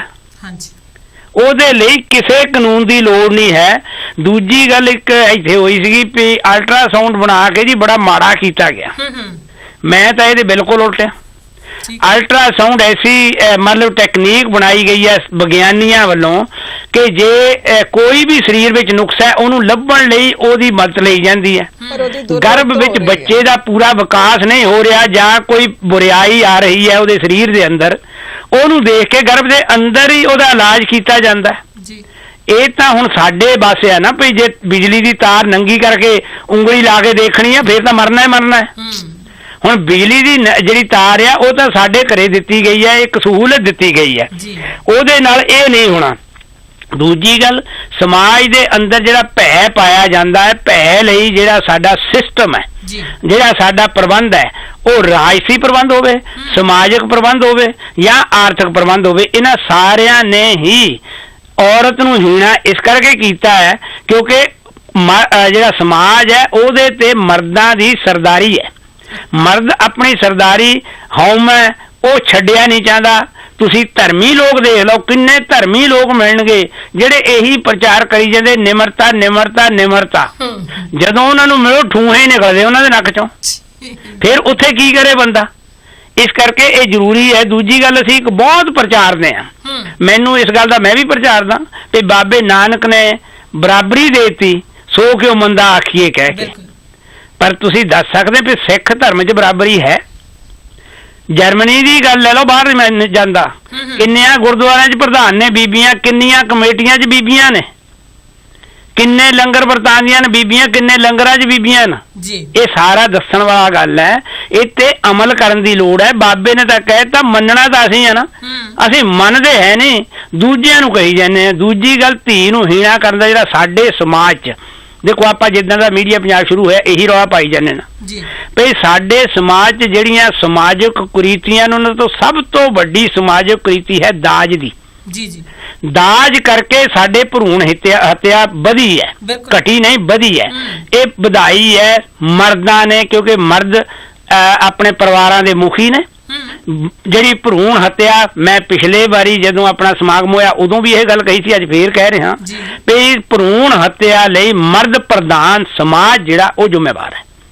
ਤੇ ਜੇ ਅਸੀਂ ਬੜੀ ਵਾਰ ਇਹ ਹੋਕਾ ਦਿੱਤਾ, ਅੱਜ ਫੇਰ ਇਹ ਮੈਂ ਗੱਲ ਕਹਿਣੀ ਚਾਹੂੰਗਾ, ਸਾਡੇ ਬੱਚੇ ਬਿਆਨ ਜੋਗੇ ਹੋ ਰਹੇ ਹੈ, ਆਪੋ ਆਪਣੇ ਘਰਾਂ 'ਚ ਜਿਨ੍ਹਾਂ ਦੇ ਪੋਤੇ ਆ ਉਹ ਫੈਸਲਾ ਕਰਨ, ਅਸੀਂ ਕਿਸੇ ਤੋਂ ਦੁੱਕੀ ਨਹੀਂ ਲੈਣੀ। ਬਿਲਕੁਲ। ਤੇ ਜਿਹੜੀਆਂ ਬੀਬੀਆਂ ਉਹ ਜਦੋਂ ਮਿਲਣੀ ਕਰਨ ਜਾਣੀਆਂ, ਕੰਨ ਬੁੱਚੇ ਨਾ ਲੈ ਕੇ ਜਾਣ ਵੀ ਉੱਥੇ ਬਾਲੀਆਂ ਪੈਣੀਆਂ ਮੈਨੂੰ। ਠੀਕ ਹੈ ਜੀ। ਤੇ ਉਹ ਆਪਣੀਆਂ ਬਾਲੀਆਂ ਪਾ ਕੇ ਜਾਣ ਤਾਂ ਕਿ ਉੱਥੇ ਇੱਕ ਖਾਸ਼ ਨਾ ਰਹੇ। ਇਹ ਜਿਹੜੀ ਫੁਕਰੀ ਸੋਚ ਹੈ ਨਾ, ਇਹਨੂੰ ਛੱਡਣ ਦੀ ਲੋੜ ਹੈ। ਇਹ ਫੁਕਰੀ ਸੋਚ ਹੈ ਵੀ ਸਾਡੇ ਘਰੇ ਕੋਈ ਫੇਰ ਫੁੱਲਾਂ ਵਾਲੇ ਸੂਟ ਦਾ ਰੌਲਾ ਪੈ ਜਾਂਦਾ, ਭਈ ਜੀ ਕਾਲੇ ਫੁੱਲ ਦੇ ਦਿੱਤੇ, ਮੈਨੂੰ ਤਾਂ ਲਾਲ ਫੁੱਲਾਂ ਵਾਲਾ ਸੂਟ ਚਾਹੀਦਾ ਸੀਗਾ। ਮਤਲਬ ਜਿਹੜੀਆਂ ਇਹ ਕਮੀਨੀਆਂ ਗੱਲਾਂ ਨੇ, ਇਹ ਸਾਰੀਆਂ ਕਮੀਨੀਆਂ ਗੱਲਾਂ ਛੱਡ ਕੇ ਹੀ ਅਸੀਂ ਔਰਤ ਦਾ ਸਨਮਾਨ ਕਰ ਸਕਦੇ ਹਾਂ। ਦੂਜੀ ਗੱਲ ਬੀਬੀਆਂ ਨੂੰ ਚਾਹੀਦੀ ਹੈ ਵੀ ਸਾਡੇ ਬੱਚੇ ਇੱਥੇ ਸਾਰੇ ਜਿਹੜੇ ਪੜ੍ਹਦੇ ਆ ਉਹ ਜਰਮਨ ਜ਼ਬਾਨ ਉਹਨਾਂ ਦੀ ਜ਼ਬਾਨ ਹੈ। ਤੇ ਜਦੋਂ ਬੀਬੀਆਂ ਆਪਣੇ ਬੱਚਿਆਂ ਨਾਲ ਬਹਿੰਦੀਆਂ ਨੇ, ਜੇ ਉਹ ਆਪਣੀ ਪੰਜਾਬੀ 'ਚ ਗੱਲ ਕਰਦੀਆਂ, ਬੱਚਿਆਂ ਤੋਂ ਜਰਮਨ ਸਿੱਖ ਸਕਦੀਆਂ ਤੇ ਬੱਚੇ ਮਾਵਾਂ ਤੋਂ ਪੰਜਾਬੀ ਸਿੱਖ ਸਕਦੇ ਆ। ਕਿਉਂਕਿ ਬਹੁਤੀ ਵਾਰ ਬੰਦਿਆਂ ਕੋਲ ਇੰਨਾ ਟਾਈਮ ਨਹੀਂ, ਮੈਂ ਇਸ ਕਰਕੇ ਕਹਿ ਰਿਹਾ ਜਿਹੜੇ ਬੰਦਿਆਂ ਕੋਲ ਟਾਈਮ ਹੈ ਉਹ ਵੀ ਜ਼ਰੂਰ ਆਪਣੇ ਬੱਚਿਆਂ ਨਾਲ ਬਹਿਣ। ਜਦੋਂ ਅਸੀਂ ਸ਼ਬਦ ਵਟਾਵਾਂਗੇ, ਇੱਕ ਤਾਂ ਸਾਡੀ ਵੋਕੈਬਲਰੀ ਵਧੂਗੀ, ਜਿਹੜਾ ਸਾਡਾ ਸ਼ਬਦ ਭੰਡਾਰ ਹੈ ਉਹਦਾ ਮਤਲਬ ਵਿਕਾਸ ਹੋਊਗਾ, ਉਹ ਵਧੂਗਾ। ਦੂਜੀ ਗੱਲ, ਜਵਾਨ ਆਊਗੀ, ਜਿਹੜੀਆਂ ਬੀਬੀਆਂ ਨੇ ਇੱਥੇ ਕੰਮ ਨਹੀਂ ਕਰਨਾ ਨਾ, ਘਰ 'ਚ ਨੇ, ਉਹ ਫਿਰ ਜਵਾਨ ਕਿੱਥੋਂ ਸਿੱਖਣਗੀਆਂ? ਹੁਣ ਤਾਂ ਚਲੋ ਆਂਦੀਆਂ ਜਿਹੜੀਆਂ ਉਹ ਜਵਾਨ ਸਿੱਖ ਕੇ ਆਂਦੀਆਂ, ਪਹਿਲਾਂ ਤਾਂ ਇਹ ਕੰਮ ਨਹੀਂ ਸੀ। ਤੇ ਜੇ 20-25 ਸਾਲ ਬਾਅਦ ਵੀ ਜਵਾਨ ਆਪਣੇ ਜੋਗੀ ਨਾ ਹੋਵੇ ਤੇ ਬੰਦੇ ਨੂੰ ਨਾਲ ਡਾਕਟਰ ਦੇ ਜਾਂ ਕਿਧਰੇ ਵੀ ਜਾਣਾ ਪਵੇ, ਫੇਰ ਤਾਂ ਗੱਲ ਔਖੀ ਆ। ਇਸ ਕਰਕੇ ਸਾਡੇ ਸਮਾਜ 'ਚ ਇਹ ਨਹੀਂ ਵੀ ਸਦਾ ਗੱਲ ਹੀਣੀ ਰਹੀ ਹੈ। ਜਿਨ੍ਹਾਂ ਨੂੰ ਨਹੀਂ ਪਤਾ, ਮੈਂ ਦੱਸਦਾ ਵੀ ਸਾਡੇ ਪਹਿਲਿਆਂ ਮੁੱਢ ਕਦੀਮ 'ਚ ਔਰਤਾਂ ਲਿਖਣ ਦਾ ਕੰਮ ਵੀ ਕਰਦੀਆਂ ਸਨ। ਜਿੱਥੇ ਰਿਸ਼ੀ ਮੁਨੀ ਹੋਏ ਆ, ਜਿੱਥੇ ਬਾਬੇ ਹੋਏ ਆ, ਉੱਥੇ ਔਰਤਾਂ ਵੀ ਸਨ। ਸਾਡੇ ਸਮਾਜ 'ਚ ਜਿਹੜੀ ਪੰਜਾਬੀ ਦੀ ਸਭ ਤੋਂ ਪਹਿਲੀ ਬੀਬੀ ਹੋਈ ਆ, ਉਹਦਾ ਨਾਂ ਹੈ ਜੀ ਪੀਰੋ। ਪੀਰੋ ਤੇ ਇੱਕ, ਜੇ ਲੋਕਾਂ ਨੇ ਨਹੀਂ ਪੜ੍ਹਿਆ ਤਾਂ ਜ਼ਰੂਰ ਪੜ੍ਹਨ, ਸਵਰਾਜ ਵੀਰੋ ਨੇ ਇੱਕ ਨਾਟਕ ਲਿਖਿਆ ਸੀਗਾ, ਸ਼ਾਇਰੀ। ਤੇ ਅਸੀਂ ਕਦੇ, ਮੈਂ ਉਹਦੇ ਨਾਲ ਆਪਾਂ ਮੀਡੀਆ ਇੱਥੇ TV ਤੇ ਜ਼ਰੂਰ ਕਦੇ ਉਹਦੇ ਬਾਰੇ ਜ਼ਿਕਰ ਕਰਾਂਗੇ। ਤੇ ਜਿਹੜੀਆਂ ਕਿਤਾਬਾਂ ਪੜ੍ਹਨ ਦੀ ਗੱਲ ਆ, ਜਦੋਂ ਕਿਤਾਬਾਂ ਨਹੀਂ ਪੜ੍ਹਨੀਆਂ ਭਾਈ, ਸਾਡਾ ਗਿਆਨ ਨਹੀਂ ਵਧਣਾ। ਕੱਲ ਸੀਗੀ 1915-16 ਜੰਮੀ ਨਾ ਅਮਰਤਾ ਪ੍ਰੀਤਮ, ਉਹ ਜਦ ਦੀ ਲਿਖਦੀ ਆਂਦੀ ਹੈ। ਤੇ ਕਿੰਨੀਆਂ ਬੀਬੀਆਂ ਨੇ, ਅਜੀਤ ਕੌਰ ਹੈ, ਪ੍ਰਭਜੀਤ ਕੌਰ ਹੈ, ਦਲੀਪ ਕੌਰ ਟਵਾਣਾ ਹੈ, ਸੁਖਵਿੰਦਰ ਅਮਰਤ ਹੈ, ਮਨਜੀਤ ਟਵਾਣਾ ਹੈ, ਬਚਿੰਤ ਕੌਰ ਹੈ, ਕਿੰਨੀਆਂ ਦਰਜਨਾਂ ਗਿਣ ਲਈਏ। ਤੇ ਦੂਜੀ ਗੱਲ, ਜਿਹੜੀਆਂ ਔਰਤਾਂ ਬਾਰੇ 2 ਕਿਤਾਬਾਂ, ਨਾਰੀਵਾਦ ਜਿਹੜਾ ਅੱਜ ਸੰਸਾਰ ਸਾਰੇ ਚੱਲਦਾ ਹੈ, ਇਹਦੇ ਬਾਰੇ 2 ਬਹੁਤ ਵਧੀਆ ਕਿਤਾਬਾਂ, ਜਿਹੜੀਆਂ ਮੈਂ ਆਪਣੀਆਂ ਭੈਣਾਂ ਨੂੰ ਜ਼ਰੂਰ ਕਹੂੰਗਾ ਵੀ ਜਦ ਪੰਜਾਬ ਨੂੰ ਗਈਆਂ, ਇੱਕ ਸੂਟ ਦੇ ਥਾਂ ਉਹ 2 ਕਿਤਾਬਾਂ ਜ਼ਰੂਰ ਲਿਆਇਓ। ਇੱਕ ਹੈ ਬੀਬੀ ਚਰਨਜੀਤ ਕੌਰ ਦੀ ਤੇ ਦੂਜੀ ਹੈ ਡਾਕਟਰ ਬਨੀਤਾ ਦੀ। ਇਹ ਦੋਵੇਂ ਔਰਤਾਂ ਬਾਰੇ ਨੇ। ਨਾਰੀਵਾਦ ਕੀ ਹੈ ਤੁਸੀਂ ਪੜ੍ਹੋ ਤਾਂ ਸਹੀ। ਨਾਰੀਵਾਦ ਕੋਈ ਵੱਖਰਾ ਨਹੀਂ ਹੈ ਮਰਦਾਂ ਤੋਂ, ਇਹ ਸਾਂਝਾ ਸਮਾਜ ਹੈ ਸਾਡਾ। ਜੇ ਇੱਕ ਪਰਿਵਾਰ ਆ, ਉੱਥੇ ਸਭ ਕੁਝ ਇਹੀ ਚੱਲਣਾ ਹੈ, ਬਰਾਬਰੀ ਚੱਲਣੀ ਹੈ। ਤੇ ਬਰਾਬਰੀ ਚੱਲਦਿਆਂ ਹੀ ਬਰਾਬਰ ਦਾ ਸਮਾਜ ਸਿਰਜਿਆ ਜਾਣਾ ਹੈ। ਤੇ ਜੇ ਅਸੀਂ ਚਾਹੁੰਦੇ ਆ ਵੀ ਸਾਡੇ ਸਮਾਜ ਵਿੱਚ ਬਰਾਬਰੀ ਹੋਵੇ ਤਾਂ ਉਹ ਵੀ ਸਾਨੂੰ ਘਰੋਂ ਹੀ ਸ਼ੁਰੂ ਕਰਨੀ ਪੈਣੀ ਹੈ। ਘਰੋਂ ਸ਼ੁਰੂ ਕਰੀਏ। ਅਸੀਂ ਬੱਚਿਆਂ ਨਾਲ ਵਿਤਕਰਾ ਨਾ ਕਰੀਏ, ਬੱਚਿਆਂ ਨੂੰ ਇਹੀ ਨਾ ਦੱਸੀ ਜਾਈਏ ਅਸੀਂ ਆਹ ਤੁਹਾਡੇ ਲਈ ਕਰੀ ਜਾ ਰਹੇ ਹਾਂ, ਅਸੀਂ ਆਹ ਤੁਹਾਡੇ ਲਈ ਕਰੀ ਜਾ ਰਹੇ ਹਾਂ। ਬੱਚਿਆਂ ਨੂੰ ਪਤਾ ਹੀ ਹੈ ਕੀ ਕਰ ਰਹੇ ਹਾਂ ਅਸੀਂ, ਤੇ ਇਹ ਦੱਸਣ ਦੀ ਲੋੜ ਨਹੀਂ। ਬੱਚਿਆਂ ਨੂੰ ਜੇ ਹੌਸਲਾ ਦੇਵਾਂਗੇ ਉਹ ਹੋਰ ਛਾਲ ਮਾਰਨਗੇ। ਇਸ ਕਰਕੇ ਔਰਤਾਂ ਨੂੰ, ਜਿਹੜੀਆਂ ਔਰਤਾਂ ਵੀ ਕਈ ਇਹ ਵੀ ਆਪਣੇ ਸਮਾਜ 'ਚ ਦੇਖਣ ਜਾਂਦਾ, ਜੇ ਕੋਈ ਬੰਦਾ ਮਤਲਬ ਕਹਿੰਦਾ ਵੀ ਹੈ ਨਾ ਵੀ ਤੂੰ ਗਾਂਹ ਚੱਲ, ਉਹ ਫੇਰ ਪਿੱਛੇ ਨੂੰ ਮੁੜੀ ਜਾਂਦੀ ਹੈ। ਉਹ ਜੇ ਬੰਦੇ ਉਹਨਾਂ ਨੂੰ ਚਾਂਸ ਦੇ ਰਹੇ ਆ ਅੱਗੇ ਵਧਣ ਦਾ, ਤਾਂ ਉਹਨਾਂ ਨੂੰ ਜ਼ਰੂਰ ਚਾਹੀਦਾ ਹੈ। ਇਹ ਠੀਕ ਹੈ ਕਿ ਜਦੋਂ ਤੁਸੀਂ ਕੋਈ ਕਦਮ ਚੱਕਦੇ ਨਾ, ਉਦੋਂ ਤਕਲੀਫਾਂ ਬੜੀਆਂ ਆਉਂਦੀਆਂ। ਆ ਤੁਸੀਂ ਆਪਣੀ ਬੰਗਾਲ ਵਾਲੀ ਬੀਬੀ ਜਿਹੜੀ ਹੈ ਤਸਲੀਮਾ ਨਸਰੀਨ, ਉਹਦੀ ਗੱਲ ਲੈ ਲਓ ਤੇ ਉਹਨੇ ਮਰਦ ਪ੍ਰਧਾਨ ਸਮਾਜ ਦੇ ਖਿਲਾਫ ਚੋਟ ਕੀਤੀ। ਅੱਜ ਤਾਈਂ ਮੇਰਾ ਖਿਆਲ 15-16 ਸਾਲ ਹੋ ਗਿਆ, ਵਿਚਾਰੀ ਦਰਬਦਰ ਭਟਕਦੀ ਫਿਰਦੀ ਹੈ। ਇਦਾਂ ਦੀਆਂ ਹੋਰ ਸਾਡੇ ਵੀ ਹੈਗੀਆਂ ਜਿਨ੍ਹਾਂ ਨੂੰ ਤੰਗ ਕੀਤਾ ਗਿਆ। ਪਰ ਇਹ ਵੀ ਹੈ, ਇੱਕ ਸਾਡੇ ਪੰਜਾਬੀ 'ਚ ਨਵੀਂ ਕੁੜੀ ਸ਼ਾਇਰਾ ਬੀਬੀ ਨੰਦਨ ਹੈ, ਉਹ ਸਰੀਰ ਵੀ ਕੱਜ ਹੈ ਉਹਦੇ 'ਚ ਕੁਦਰਤ ਵੱਲੋਂ, ਪਰ ਉਹਦੀ ਸੋਚ ਸਾਡੇ ਨਾਲੋਂ ਬਹੁਤ ਗਾਂਹ ਆ।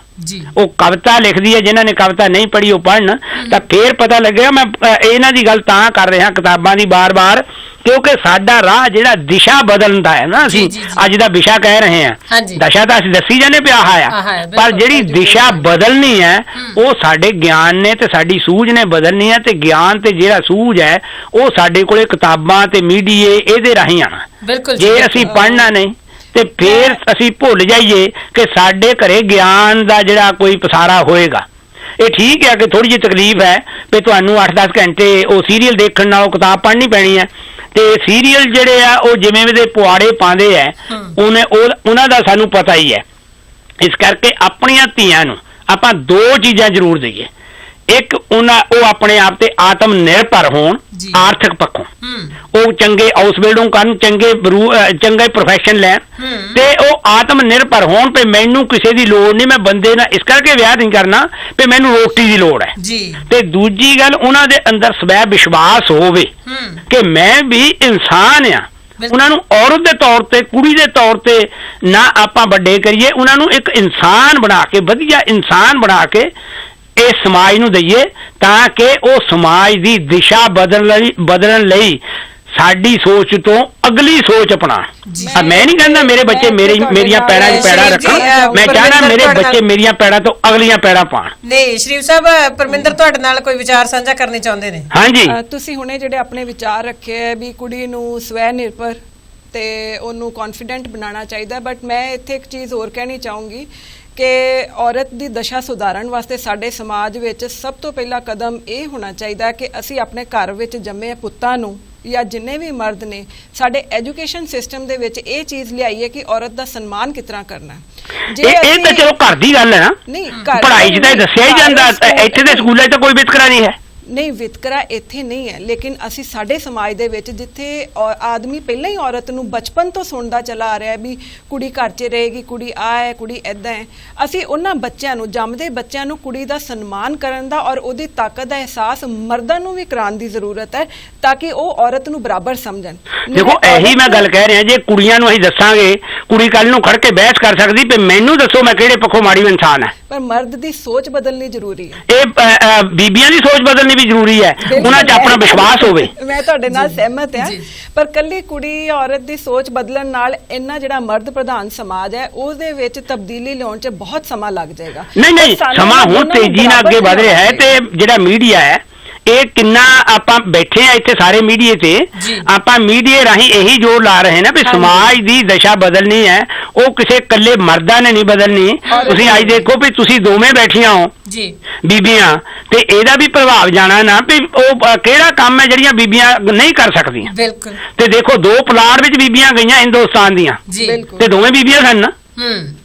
ਤੇ ਜੇ ਬੰਦੇ ਚੰਗੇ ਹੁੰਦੇ, ਇਸ ਕਰਕੇ ਮੈਂ ਰੱਖੜੀ ਵੇਲੇ ਇਹੀ ਗੱਲ ਹਮੇਸ਼ਾ ਕਰਦਾ ਵੀ ਉਹ ਰੱਖੜੀ ਬੰਨਣ ਹੁਣ ਭਰਾ ਜਾਊਗਾ ਪਲਾਟ 'ਚ ਰੱਖੜੀ ਬਣਾ, ਉਹ ਤਾਂ ਤੁਰੀਆਂ ਫਿਰਦੀਆਂ ਮਤਲਬ ਅਸਮਾਨ ਟੋਹਦੀਆਂ।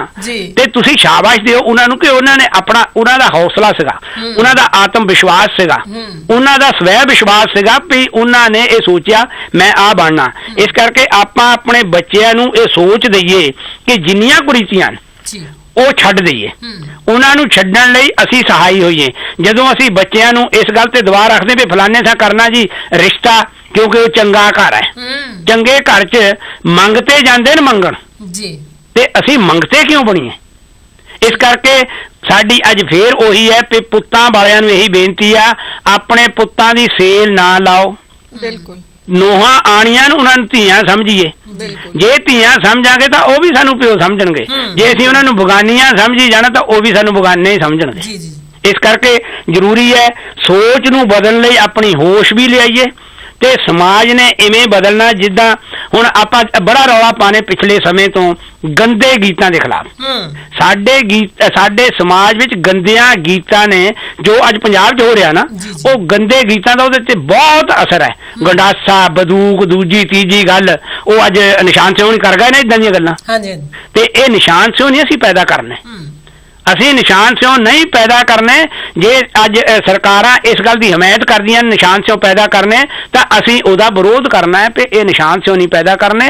ਅਸੀਂ ਭਲੇ ਮਨੁੱਖ ਪੈਦਾ ਕਰਨੇ, ਸਚਿਆਰ ਮਨੁੱਖ ਪੈਦਾ ਕਰਨੇ ਆ, ਜਿਹੜੇ ਇਸ ਸਮਾਜ ਨੂੰ ਬਦਲਣ ਲਈ ਆਪਣੇ ਭਰਾ ਜਿਹੜੇ ਆ ਆਪਣੀਆਂ ਭੈਣਾਂ ਨਾਲ ਰਲ ਕੇ, ਔਰਤ ਮਰਦ ਜਿਹੜੇ ਆ ਆਪਣੀਆਂ ਘਰ ਵਾਲੀਆਂ ਨਾਲ ਰਲ ਕੇ, ਆਪਣੀਆਂ ਮਾਵਾਂ ਤੇ ਭੈਣਾਂ ਨਾਲ ਰਲ ਕੇ ਇੱਕ ਸਾਂਝੇ ਸਮਾਜ ਦੀ, ਚੰਗੇ ਤੇ ਸੁਚੱਜੇ ਸਮਾਜ ਦੀ ਉਸਾਰੀ 'ਚ ਆਪਣਾ ਹਿੱਸਾ ਪਾਉਣ। ਇਦਾਂ ਹੀ ਅਸੀਂ ਦਸ਼ਾ ਤੇ ਦਿਸ਼ਾ ਬਦਲ ਸਕਦੇ ਹਾਂ। ਨਹੀਂ ਗੱਲਾਂ ਨਾਲ ਦਿਸ਼ਾ ਨਹੀਂ ਬਦਲੀ ਜਾਣੀ, ਇਹ ਆਪਣਾ ਕੁਝ ਕਰਨਾ ਪੈਣਾ, ਕਿਉਂਕਿ ਗੁਰਬਾਣੀ ਵੀ ਇਹੀ ਦੱਸਦੀ ਨਾ, ਆਪਣੇ ਹੱਥੀਂ ਆਪਣਾ ਆਪੇ ਹੀ ਕਾਜ ਸਵਾਰੀਏ। ਇਹ ਸਾਨੂੰ ਆਪਣਾ ਆਪੇ ਹੀ ਕਰਨਾ ਪੈਣਾ ਹੈ, ਉੱਪਰੋਂ ਕਿਸੇ ਨੇ ਨਹੀਂ ਆਣਾ। ਸੋ ਜਿਹੜੇ ਉੱਪਰ ਨੂੰ ਦੇਖਦੇ ਆ ਉਹਨਾਂ ਦੇਖੀ ਜਾਣ ਦਿਓ, ਆਪਾਂ ਕੁਝ ਕਰੀਏ ਜੀ। ਤੁਹਾਡਾ ਬਹੁਤ ਧੰਨਵਾਦ ਜੀ, ਬਹੁਤ ਬਹੁਤ ਧੰਨਵਾਦ, ਬਹੁਤ ਬਹੁਤ ਸ਼ਿਵ ਸਾਹਿਬ ਸ਼ੁਕਰੀਆ ਇੰਨੇ ਵਧੀਆ ਵਿਚਾਰ ਸਾਡੇ ਦਰਸ਼ਕਾਂ ਦੇ ਨਾਲ ਸਾਂਝੇ ਕਰਨ ਦਾ। ਪਰਮਿੰਦਰ ਜੀ ਅਗਲੇ ਕਾਲਰ ਸਾਡੇ ਨਾਲ ਜੁੜ ਚੁੱਕੇ ਨੇ ਜੀ, ਮੀਡੀਆ ਪੰਜਾਬ ਟੀਵੀ। ਹੈਲੋ, ਸਤਿ ਸ਼੍ਰੀ ਅਕਾਲ ਦੀਦੀ, ਮੈਂ ਨਵਨੀਤ ਬੋਲਦੀ ਹਾਂ ਜੀ। ਸਤਿ ਸ਼੍ਰੀ ਅਕਾਲ। ਸਤਿ ਸ਼੍ਰੀ ਅਕਾਲ ਜੀ। ਸਤਿ ਸ਼੍ਰੀ ਅਕਾਲ ਦੋਨਾਂ ਭੈਣ ਜੀਆਂ ਨੂੰ, ਬਿਲਕੁਲ ਪਿਆਰ ਭਰੀ ਸਤਿ ਸ਼੍ਰੀ ਅਕਾਲ। ਤੇ ਮੈਂ ਕਿਹਾ ਅੱਜ ਟੌਪਿਕ ਵਾਲੇ ਤੁਸੀਂ ਬੱਲੇ ਬੱਲੇ ਕਰਾ ਛੱਡੀ ਆ ਜੀ। ਤੁਸੀਂ ਕੀ ਕਹਿੰਦੇ? ਮੈਨੂੰ ਲੱਗਦਾ ਮੈਨੂੰ ਘੰਟਾ ਹੋ ਗਿਆ, ਮੈਂ ਫੋਨ ਲਾ ਰਹੀ ਹਾਂ, ਵੇਟ ਕਰ ਰਹੀ ਹਾਂ, ਲਾ ਰਹੀ ਹਾਂ ਕਦੋਂ ਬੋਲਾਂਗੀ ਕਦੋਂ ਬੋਲਾਂਗੀ। ਔਰ ਮੈਨੂੰ ਲੱਗ ਰਿਹਾ ਡਿਸਕਸ਼ਨ ਇਸ ਟਾਈਮ ਇੰਨੇ ਸੋਹਣੇ ਪੀਕ ਪੁਆਇੰਟ ਤੇ ਪਹੁੰਚੀ ਹੋਈ ਹੈ ਵੀ ਅਗਰ ਮੈਂ ਨਿਗਾਹ ਮਾਰਾਂ, ਮਤਲਬ ਜੋ ਮੈਂ ਬੋਲਣਾ ਚਾਹੁੰਦੀ ਸੀ, ਉਹ ਰੂਬੀਨਾ ਦੀਦੀ ਆਏ ਨੇ ਜਾਂ ਆਪਣੇ ਇੰਗਲੈਂਡ ਵਾਲੇ ਭਾਜੀ ਆਏ ਹੈਗੇ ਨੇ, ਕੰਦਾਲਵੀ ਭਾਜੀ, ਜਾਂ ਹੁਣ ਕੇ ਸ਼ਿਵ ਭਾਜੀ, ਸਭ ਕੁਛ ਉਹਨਾਂ ਨੇ ਵਿੱਚ ਕਰਤਾ। ਹੁਣ ਮੈਨੂੰ ਪਤਾ ਨਹੀਂ ਲੱਗ ਰਿਹਾ ਹੁਣ ਕਨਕਲੂਜਨ ਕੀ ਕੱਢੀਏ। ਜੀ ਜੀ ਜੀ।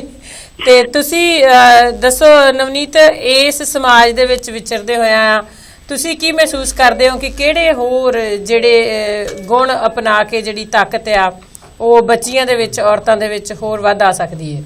ਦੀਦੀ ਮੈਂ ਇੱਕ ਗੱਲ ਜ਼ਰੂਰ ਕਹਿਣੀ ਚਾਹਾਂਗੀ ਜੀ, ਵੀ ਉਹ ਇੰਗਲਿਸ਼ ਵਿੱਚ ਕਹਿ ਦਿੰਦੇ, ਕੋਟਿੰਗ ਹੈ, ਕਹਿੰਦੇ ਦ ਸਾਇਲੈਂਸ ਇਜ਼ ਬ੍ਰੋਕਨ। ਤੇ ਉਹ ਸਾਇਲੈਂਸ ਹੁਣ ਖਤਮ ਹੋ ਚੁੱਕੀ ਆ। ਉਹ ਸਾਇਲੈਂਸ ਜਿਹੜੀ ਵਾਇਲੈਂਸ ਦੀ ਸੀਗੀ ਜਾਂ ਉਹ ਬੈਡ ਥਾਟਸ ਦੀ ਸੀਗੀ ਫੀਮੇਲ ਸੈਕਸ ਨੂੰ ਲੈ ਕੇ, ਜਾਂ ਫੀਮੇਲ ਐਜੂਕੇਸ਼ਨ ਨੂੰ ਲੈ ਕੇ, ਜਾਂ ਫੀਮੇਲ ਐਮਪਾਵਰਮੈਂਟ ਨੂੰ ਲੈ ਕੇ, ਸੋਚ ਮੇਰੇ ਹਿਸਾਬ ਨਾਲ 80% ਆਪਣੀ ਸੋਚ ਜਿਹੜੀ ਹੈ ਉਹ ਇੰਪਰੂਵਮੈਂਟ ਵਾਲਾ ਹੈਗੀ ਆ। ਤੇ ਜੇ ਆਪਾਂ ਬਾਕੀ 20% ਵੇਖੀਏ ਤਾਂ ਉਹ 20% ਜਿਹੜਾ ਸਾਡਾ ਮਤਲਬ ਆਪਣੇ ਏਜ ਨੂੰ ਅਗਰ ਲੈ ਕੇ ਆਪਾਂ ਦੇਖੀਏ ਤਾਂ ਸਾਡੇ ਜਿਹੜੇ ਪੁਰਾਣੇ ਨੇ ਉਹਨਾਂ ਦੀ ਜਿਹੜੀ ਸੋਚ ਆ, ਉਹਨਾਂ ਨੂੰ ਅਗਰ ਆਪਾਂ ਜਿਵੇਂ ਆਪਾਂ ਅਗਰ ਆਪਾਂ ਇੱਕ ਥੋੜਾ ਜਿਹਾ ਲੁੱਕ ਮਾਰੀਏ, ਮਤਲਬ ਰੂਰਲ ਵਿਮਨ ਸੁਸਾਇਟੀ ਹੈ ਜਿਹੜੀ ਆਪਣੀ, ਅਗਰ ਆਪਾਂ ਉਸ ਵਿੱਚ ਦੇਖੀਏ ਤਾਂ ਉਹਦੇ ਵਿੱਚ ਕੁੜੀਆਂ ਨੂੰ ਇੱਕੋ ਚੀਜ਼ ਮੇਨ ਸਿਖਾਈ ਜਾਂਦੀ ਸੀ, ਐਂਡ ਦੈਟ ਵਾਜ਼ ਸੈਕਰੀਫਾਈਸ। ਅਗਰ ਆਪਾਂ ਦੇਖੀਏ ਬਿਕੋਜ਼ ਉਦੋਂ ਸਾਡੇ ਫਾਈਨੈਂਸ਼ੀਅਲ ਜਿਹੜੀਆਂ ਕੁਝ ਕੰਡੀਸ਼ਨਸ ਇਦਾਂ ਦੀਆਂ ਸੀਗੀਆਂ ਵੀ ਘਰ 'ਚ ਕੰਮ ਕਰਨ ਵਾਸਤੇ ਥੋੜੇ ਸਟਰੋਂਗ, ਜਿਵੇਂ ਕਿ ਮੇਲਸ ਹੋ ਗਏ, ਉਹਨਾਂ ਨੂੰ ਜ਼ਿਆਦਾ ਖੁਰਾਕ ਦੇਣੀ ਜਾਂ ਉਹਨਾਂ ਉੱਪਰ ਜ਼ਿਆਦਾ ਧਿਆਨ ਲਾਉਣਾ, ਉਹਨਾਂ ਤੇ ਮਤਲਬ ਮੈਡੀਸਿਨਸ ਵਗੈਰਾ ਸਭ ਕੁਝ। ਪਰ ਹੌਲੀ ਹੌਲੀ ਜਿੱਦਾਂ ਆਪਣੇ ਉੱਥੇ ਮਤਲਬ ਮੈਂ ਪੰਜਾਬ ਦੀ ਗੱਲ ਕਰ ਰਹੀ, ਇੰਡੀਆ ਦੀ ਗੱਲ ਕਰਨਾ ਚਾਹੁੰਦੀ ਹਾਂ ਇੱਥੇ, ਜਿਵੇਂ ਕਿ ਹੁਣ ਆਪਾਂ ਅਗਰ ਦੇਖੀਏ ਤਾਂ ਜਿਹੜਾ ਵੀ ਆਪਾਂ IPS IAS ਕੋਈ ਵੀ ਕੰਪੀਟੀਸ਼ਨ ਹੈਗਾ, CA ਹੈਗਾ ਆ, ਉਹ ਤੇ ਮੈਨੂੰ ਲੱਗਦਾ ਕਿ ਪਹਿਲੇ 10 ਦੇ ਵਿੱਚੋਂ ਤਾਂ 7 ਕੁੜੀਆਂ ਹੀ ਹੁੰਦੀਆਂ ਨੇ। ਹਵਾਵਾਂ ਨੇ ਰੁੱਖ ਤੇ ਬਦਲਿਆ ਪਰ ਅਜੇ ਤੇਜ਼ੀ ਨਹੀਂ ਪਕੜੀ। ਉਹ ਮੈਂ ਉਹ ਤਾਂ ਕਹਿ ਰਹੀ ਹਾਂ, ਅਜੇ 30% ਆਪਣਾ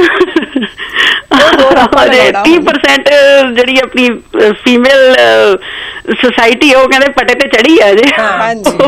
ਥੋੜਾ ਜਿਹਾ ਤੁਹਾਨੂੰ ਪਤਾ ਫਿਰ ਥੋੜੀ ਜਿਹੜੀ ਆਪਣੇ ਕੁੜੀਆਂ ਦੇ ਵਿੱਚ ਉਹ ਚੀਜ਼ ਥੋੜੀ ਭਰੀ ਹੈ ਵੀ ਰਾਤ ਨੂੰ ਬਾਹਰ ਨਹੀਂ ਨਿਕਲਣਾ, ਨਾ ਨਾ ਨਾ ਨਾ ਬਾਈਕਸ ਨਹੀਂ ਚਲਾਉਣੇ ਹੈਗੇ, ਨਾ ਨਾ ਨਾ ਇਦਾਂ ਦੀਆਂ ਡਰੈਸਸ ਬਿਲਕੁਲ ਨਹੀਂ ਪਾਉਣੀਆਂ ਹੈਗੀਆਂ। ਯੂ ਨੋ ਇਦਾਂ ਦੀ ਇਹ ਜਿਹੜਾ ਪ੍ਰੈਸ਼ਰ ਆ, ਮੈਂ ਇਸੇ ਚੀਜ਼ ਤੇ ਕਹਿ ਰਹੀ ਸੀ ਕਿ ਵੀ ਜਿਹੜਾ ਕੁੜੀਆਂ ਦਾ ਡਰ ਹੈ ਕਿ ਅਸੀਂ ਬਾਹਰ ਨਹੀਂ ਨਿਕਲ ਸਕਦੀਆਂ, ਅਸੀਂ ਐ ਨਹੀਂ, ਇੱਥੇ ਹੀ ਸਾਨੂੰ ਆਪਣੇ ਲੜਕਿਆਂ ਨੂੰ, ਆਪਣੇ ਬੇਟਿਆਂ ਨੂੰ, ਆਪਣੇ ਮਰਦਾਂ ਨੂੰ ਹਾਂਜੀ ਉਹੀ ਕੌਨਫੀਡੈਂਸ ਜਿਹੜਾ ਮੋਰਲ ਹੈਗਾ ਤੁਸੀਂ ਜਿੰਨਾ ਆਪਾਂ ਬੂਸਟ ਕਰ ਸਕਦੇ ਹਾਂ ਸਾਨੂੰ ਉਹ ਕਰਨਾ ਚਾਹੀਦਾ ਹੈ।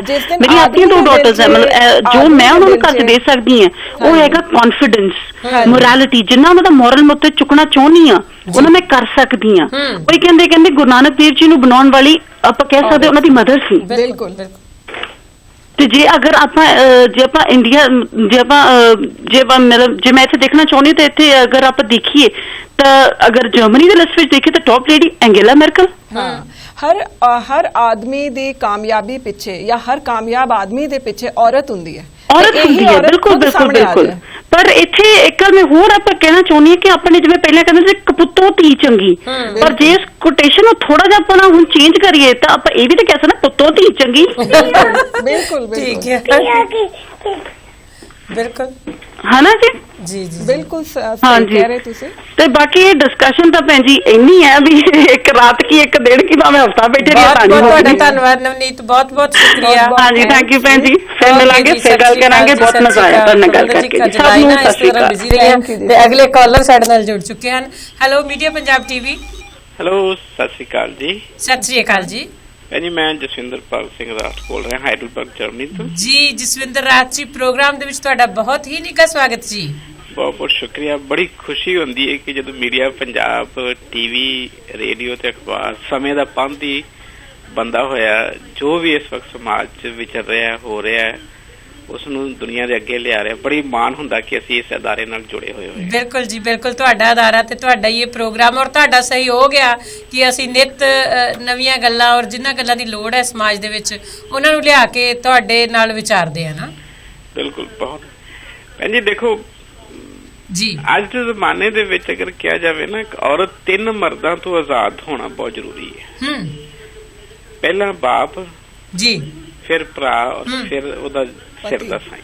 ਬਹੁਤ ਬਹੁਤ ਖੂਬਸੂਰਤ ਗੱਲ ਜੀ।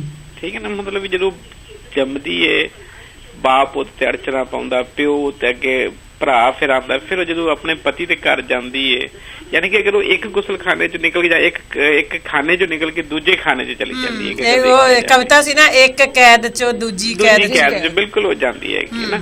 ਤੇ ਜ਼ਰੂਰੀ ਜਿਹੜੇ ਹੈ ਕਿ ਜਿਹੜਾ 3 ਜਿਹੜੇ ਮਰਦ ਇਹਨਾਂ ਨੂੰ ਪਹਿਲਾਂ ਬਦਲਣਾ ਪਵੇਗਾ ਨਾ। ਸਭ ਤੋਂ ਪਹਿਲਾਂ ਜਿਵੇਂ ਕੇਰ ਸ਼ਰੀਫ ਜੀ ਕਹਿ ਕੇ ਗਏ ਨੇ ਕਿ ਹਰ ਚੰਗੇ ਔਰ ਬੁਰੇ ਦੀ ਜਿਹੜੀ ਸ਼ੁਰੂਆਤ ਹੈ ਉਹ ਘਰੋਂ ਹੁੰਦੀ ਹੈ ਜੀ।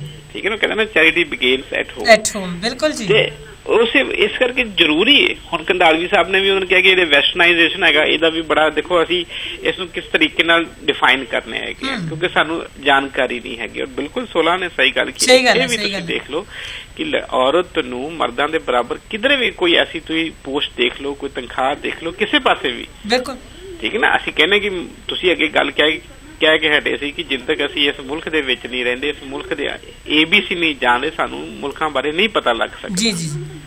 ਤੇ ਜ਼ਰੂਰੀ ਇਹ ਵੀ ਕਿ ਪਹਿਲਾਂ ਅਸੀਂ ਜਾਣੀਏ, ਹਰ ਇੱਕ ਨਵੇਂ ਸਮਾਜ ਨੂੰ ਜਾਣੀਏ ਔਰ ਸਮਾਜ ਦੇ ਹਰ ਇੱਕ ਬੁਰੀ ਚੀਜ਼ ਵੀ ਹੁੰਦੀ ਹੈ ਔਰ ਅੱਛੀ ਚੀਜ਼ ਵੀ ਹੁੰਦੀ। ਬਿਲਕੁਲ ਸਹੀ ਗੱਲ ਹੈ। ਅਪਣਾਉਣਾ ਉਹ ਸਾਡੇ ਤੇ ਡਿਪੈਂਡ ਕਰਦਾ ਕਿ ਅਸੀਂ ਕੀ ਕਰੀਏ। ਬਿਲਕੁਲ। ਔਰ ਫਿਰ ਦੂਜੀ ਗੱਲ ਇਹ ਕਿ ਅਸੀਂ ਜਿੱਥੋਂ ਉੱਠ ਕੇ ਆਏ ਹਾਂ ਹਨਾ, ਕਸਬਿਆਂ ਚੋਂ, ਪਿੰਡਾਂ ਚੋਂ ਆ ਜ਼ਰੂਰ ਗਏ ਆ, ਫਾਈਨੈਂਸ਼ਲੀ ਸਿਕਿਉਰ ਹੋ ਗਏ ਆ। ਜੇ ਇੰਟੈਲੈਕਚੁਅਲੀ ਗੱਲ ਕੀਤੀ ਜਾਵੇ ਨਾ ਕਿ ਮਤਲਬ ਕਿ ਅਗਰ ਪੜ੍ਹਾਈ ਦੇ ਤੌਰ ਤੇ ਵੀ ਕਿ ਅਸੀਂ ਆਪਣੇ ਆਪ ਨੂੰ ਡਿਵੈਲਪ ਕੀਤਾ ਤੇ ਉਹ ਨਹੀਂ ਹੋਇਆ। ਸਹੀ ਗੱਲ ਹੈ। ਬਿਲਕੁਲ। ਅਗਰ ਇੱਕ ਘਰ ਫਰਜ਼ ਕਰੋ ਮੈਂ ਜਾਂ ਮੇਰੀ ਮਿਸਿਸ ਕਹਿਣਾ ਚਾਹਵੇ ਕਿ ਬੇਟੀ ਨੂੰ ਅਸੀਂ ਪੁੱਤ ਦਾ ਦਰਜਾ ਦਈਏ ਜੀ, ਇਹਨੂੰ ਹਰ ਉਹ ਆਜ਼ਾਦੀ ਹੈ ਕਿ ਜੋ ਮੇਰੇ ਪੁੱਤ ਨੂੰ ਆਜ਼ਾਦੀ ਉਹੀ ਮੇਰੀ ਧੀ ਨੂੰ ਆਜ਼ਾਦੀ। ਬਿਲਕੁਲ ਠੀਕ ਹੈ। ਤੇ ਤੁਸੀਂ ਹਮੇਸ਼ਾ ਇਸ ਗੱਲ ਦੀ ਨੋਟ ਕਰਿਓ ਕਿ ਤੁਹਾਡੇ ਜਿਹੜੇ ਨਾਲ ਲੱਗਦੇ ਹੋਣਗੇ ਨੇ ਇਨਸਾਨ, ਤੁਹਾਡੇ ਰਿਸ਼ਤੇਦਾਰ ਹੋ ਸਕਦੇ ਨੇ, ਤੁਹਾਡੇ ਯਾਰ ਮਿੱਤਰ ਹੋ ਸਕਦੇ ਨੇ, ਉਹੀ ਤੁਹਾਨੂੰ ਕਹਿਣਗੇ ਧੀ ਨੂੰ ਬਚਾ ਕੇ ਰੱਖੋ। ਬਿਲਕੁਲ। ਇਹਨੂੰ ਯਾਨੀ ਕਿ ਤੁਸੀਂ ਇਸ ਚੀਜ਼ ਨੂੰ ਦੇਖੋ, ਮਤਲਬ ਦੂਰ ਜਾਣ ਦੀ ਤੁਹਾਨੂੰ ਕਿਧਰੇ ਲੋੜ ਨਹੀਂ ਹੈਗੀ। ਤੁਸੀਂ ਆਪਣੇ ਆਲੇ ਦੁਆਲੇ ਝਾਕੀ ਮਾਰੋ, ਤੁਹਾਨੂੰ ਆਪੇ ਆਲੇ ਦੁਆਲੇ ਤੁਹਾਨੂੰ ਇਤਨੀਆਂ ਮਤਲਬ ਔਕੜਾਂ ਨਜ਼ਰ ਆਉਣੀਆਂ ਸ਼ੁਰੂ ਹੋ ਜਾਂਦੀਆਂ ਕਿ ਬਹੁਤ ਕੁਝ ਕਹਿੰਦੇ ਆ ਲੋਕ। ਤੇ ਮੇਰੇ ਖਿਆਲ ਚ ਕਈ ਵਾਰੀ ਬਾਪ ਜਾਂ ਪਿਤਾ ਬੱਚੀ ਦੀ ਆਜ਼ਾਦੀ ਦੇ ਇਸ ਕਰਕੇ ਅਗੇਂਸਟ ਨਹੀਂ ਹੁੰਦਾ ਕਿ ਉਹ ਚਾਹੁੰਦਾ ਨਹੀਂ, ਉਹ ਸਮਾਜ ਤੋਂ ਡਰਦਾ ਹੈ। ਸਮਾਜ ਤੋਂ ਡਰਦਾ।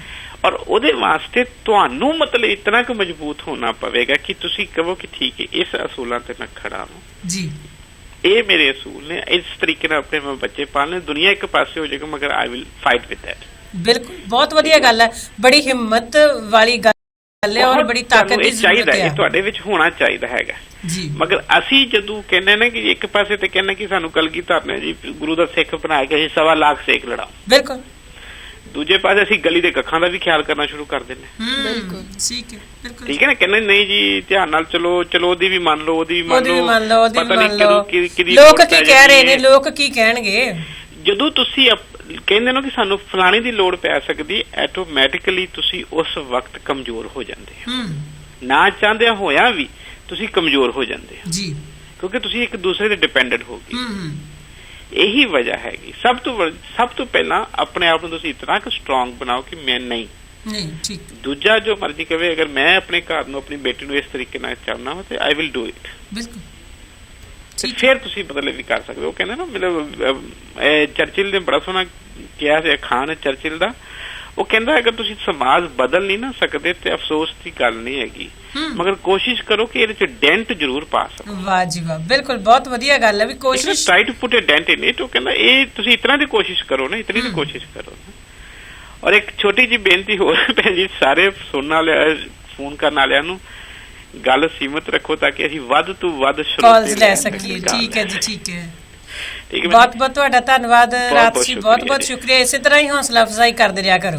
ਓਕੇ ਜੀ, ਸਤਿ ਸ੍ਰੀ ਅਕਾਲ ਜੀ। ਸਤਿ ਸ੍ਰੀ ਅਕਾਲ ਜੀ। ਪਰਮਿੰਦਰ ਜੀ ਵਧਦੇ ਅਗਲੀ ਕਾਲ ਵੱਲ। ਵਾਕਈ ਸਮੇਂ ਦਾ ਪਤਾ ਨਹੀਂ ਲੱਗਾ, ਚੰਦ ਮਿੰਟ ਸਾਡੇ ਕੋਲ ਬਾਕੀ ਨੇ ਔਰ ਕਾਲ ਜਿਹੜੀ ਹੈ ਮੈਨੂੰ ਲੱਗਦਾ ਡਿਸਕਨੈਕਟ ਹੋ ਗਈ ਔਰ ਉਹਨੂੰ ਸਮਾਂ ਸਾਡੇ ਕੋਲ ਬੜਾ ਸੀਮਤ ਹੈ ਕਿ ਜਦੋਂ ਤੁਸੀਂ ਸਾਡੇ ਨਾਲ ਗੱਲ ਕਰਨੀ ਹੁੰਦੀ ਹੈ ਕਿਰਪਾ ਕਰਕੇ ਟੀਵੀ ਤੋਂ ਜਾਂ ਇੰਟਰਨੈਟ ਤੋਂ ਥੋੜਾ ਜਿਹਾ ਫਾਸਲਾ ਕਰਕੇ ਫੋਨ ਤੋਂ ਸਾਡੀ ਆਵਾਜ਼ ਸੁਣਨ ਦੀ ਕੋਸ਼ਿਸ਼ ਕਰਿਆ ਕਰੋ ਕਿਉਂਕਿ ਉਥੋਂ ਜਿਹੜੀ ਆਵਾਜ਼ ਹੈ ਉਹ ਥੋੜੀ ਦੇਰ ਨਾਲ ਤੁਹਾਨੂੰ ਸੁਣਾਈ ਦਿੰਦੀ ਹੈ ਸਾਡੇ ਸ਼ਬਦ ਜਿਹੜੇ ਦੇਰ ਨਾਲ ਸੁਣਾਈ ਦਿੰਦੇ ਨੇ ਸੋ ਇਹ ਬੇਨਤੀ ਹੈ ਇਸ ਨੂੰ ਜ਼ਰੂਰ ਪ੍ਰਵਾਨ ਕਰਨਾ ਜਦੋਂ ਵੀ ਤੁਸੀਂ ਕਾਲ ਕਰੋ ਟੀਵੀ ਤੋਂ ਥੋੜਾ ਜਿਹਾ ਡਿਸਟੈਂਸ ਰੱਖ ਕੇ ਗੱਲ ਕਰਨੀ ਜੀ ਪਰਮਿੰਦਰ ਅੱਜ ਬਹੁਤ ਵਧੀਆ ਸਰੋਤਿਆਂ ਨੇ ਸਾਡੇ ਨਾਲ ਗੱਲਾਂ ਬਾਤਾਂ ਕੀਤੀਆਂ ਤੇ ਤੁਸੀਂ ਦੱਸੋ ਕਿ ਅੰਤ ਦੇ ਵਿੱਚ ਕੋਈ ਇਹੋ ਜੀ ਗੱਲ ਕੋਈ ਇਹੋ ਜਿਹਾ ਪੁਆਇੰਟ ਜਿਹੜਾ ਛੋਏ ਬਣਾ ਰਹਿ ਗਿਆ ਹੋ ਜੀ ਲੱਗਦਾ ਕਿ ਇਹ ਕਾਲ ਜਿਹੜੀ ਹੈ ਜੀ ਇਹ ਲੈਣੀ ਪਏਗੀ ਹੈਲੋ ਮੀਡੀਆ ਪੰਜਾਬ ਟੀਵੀ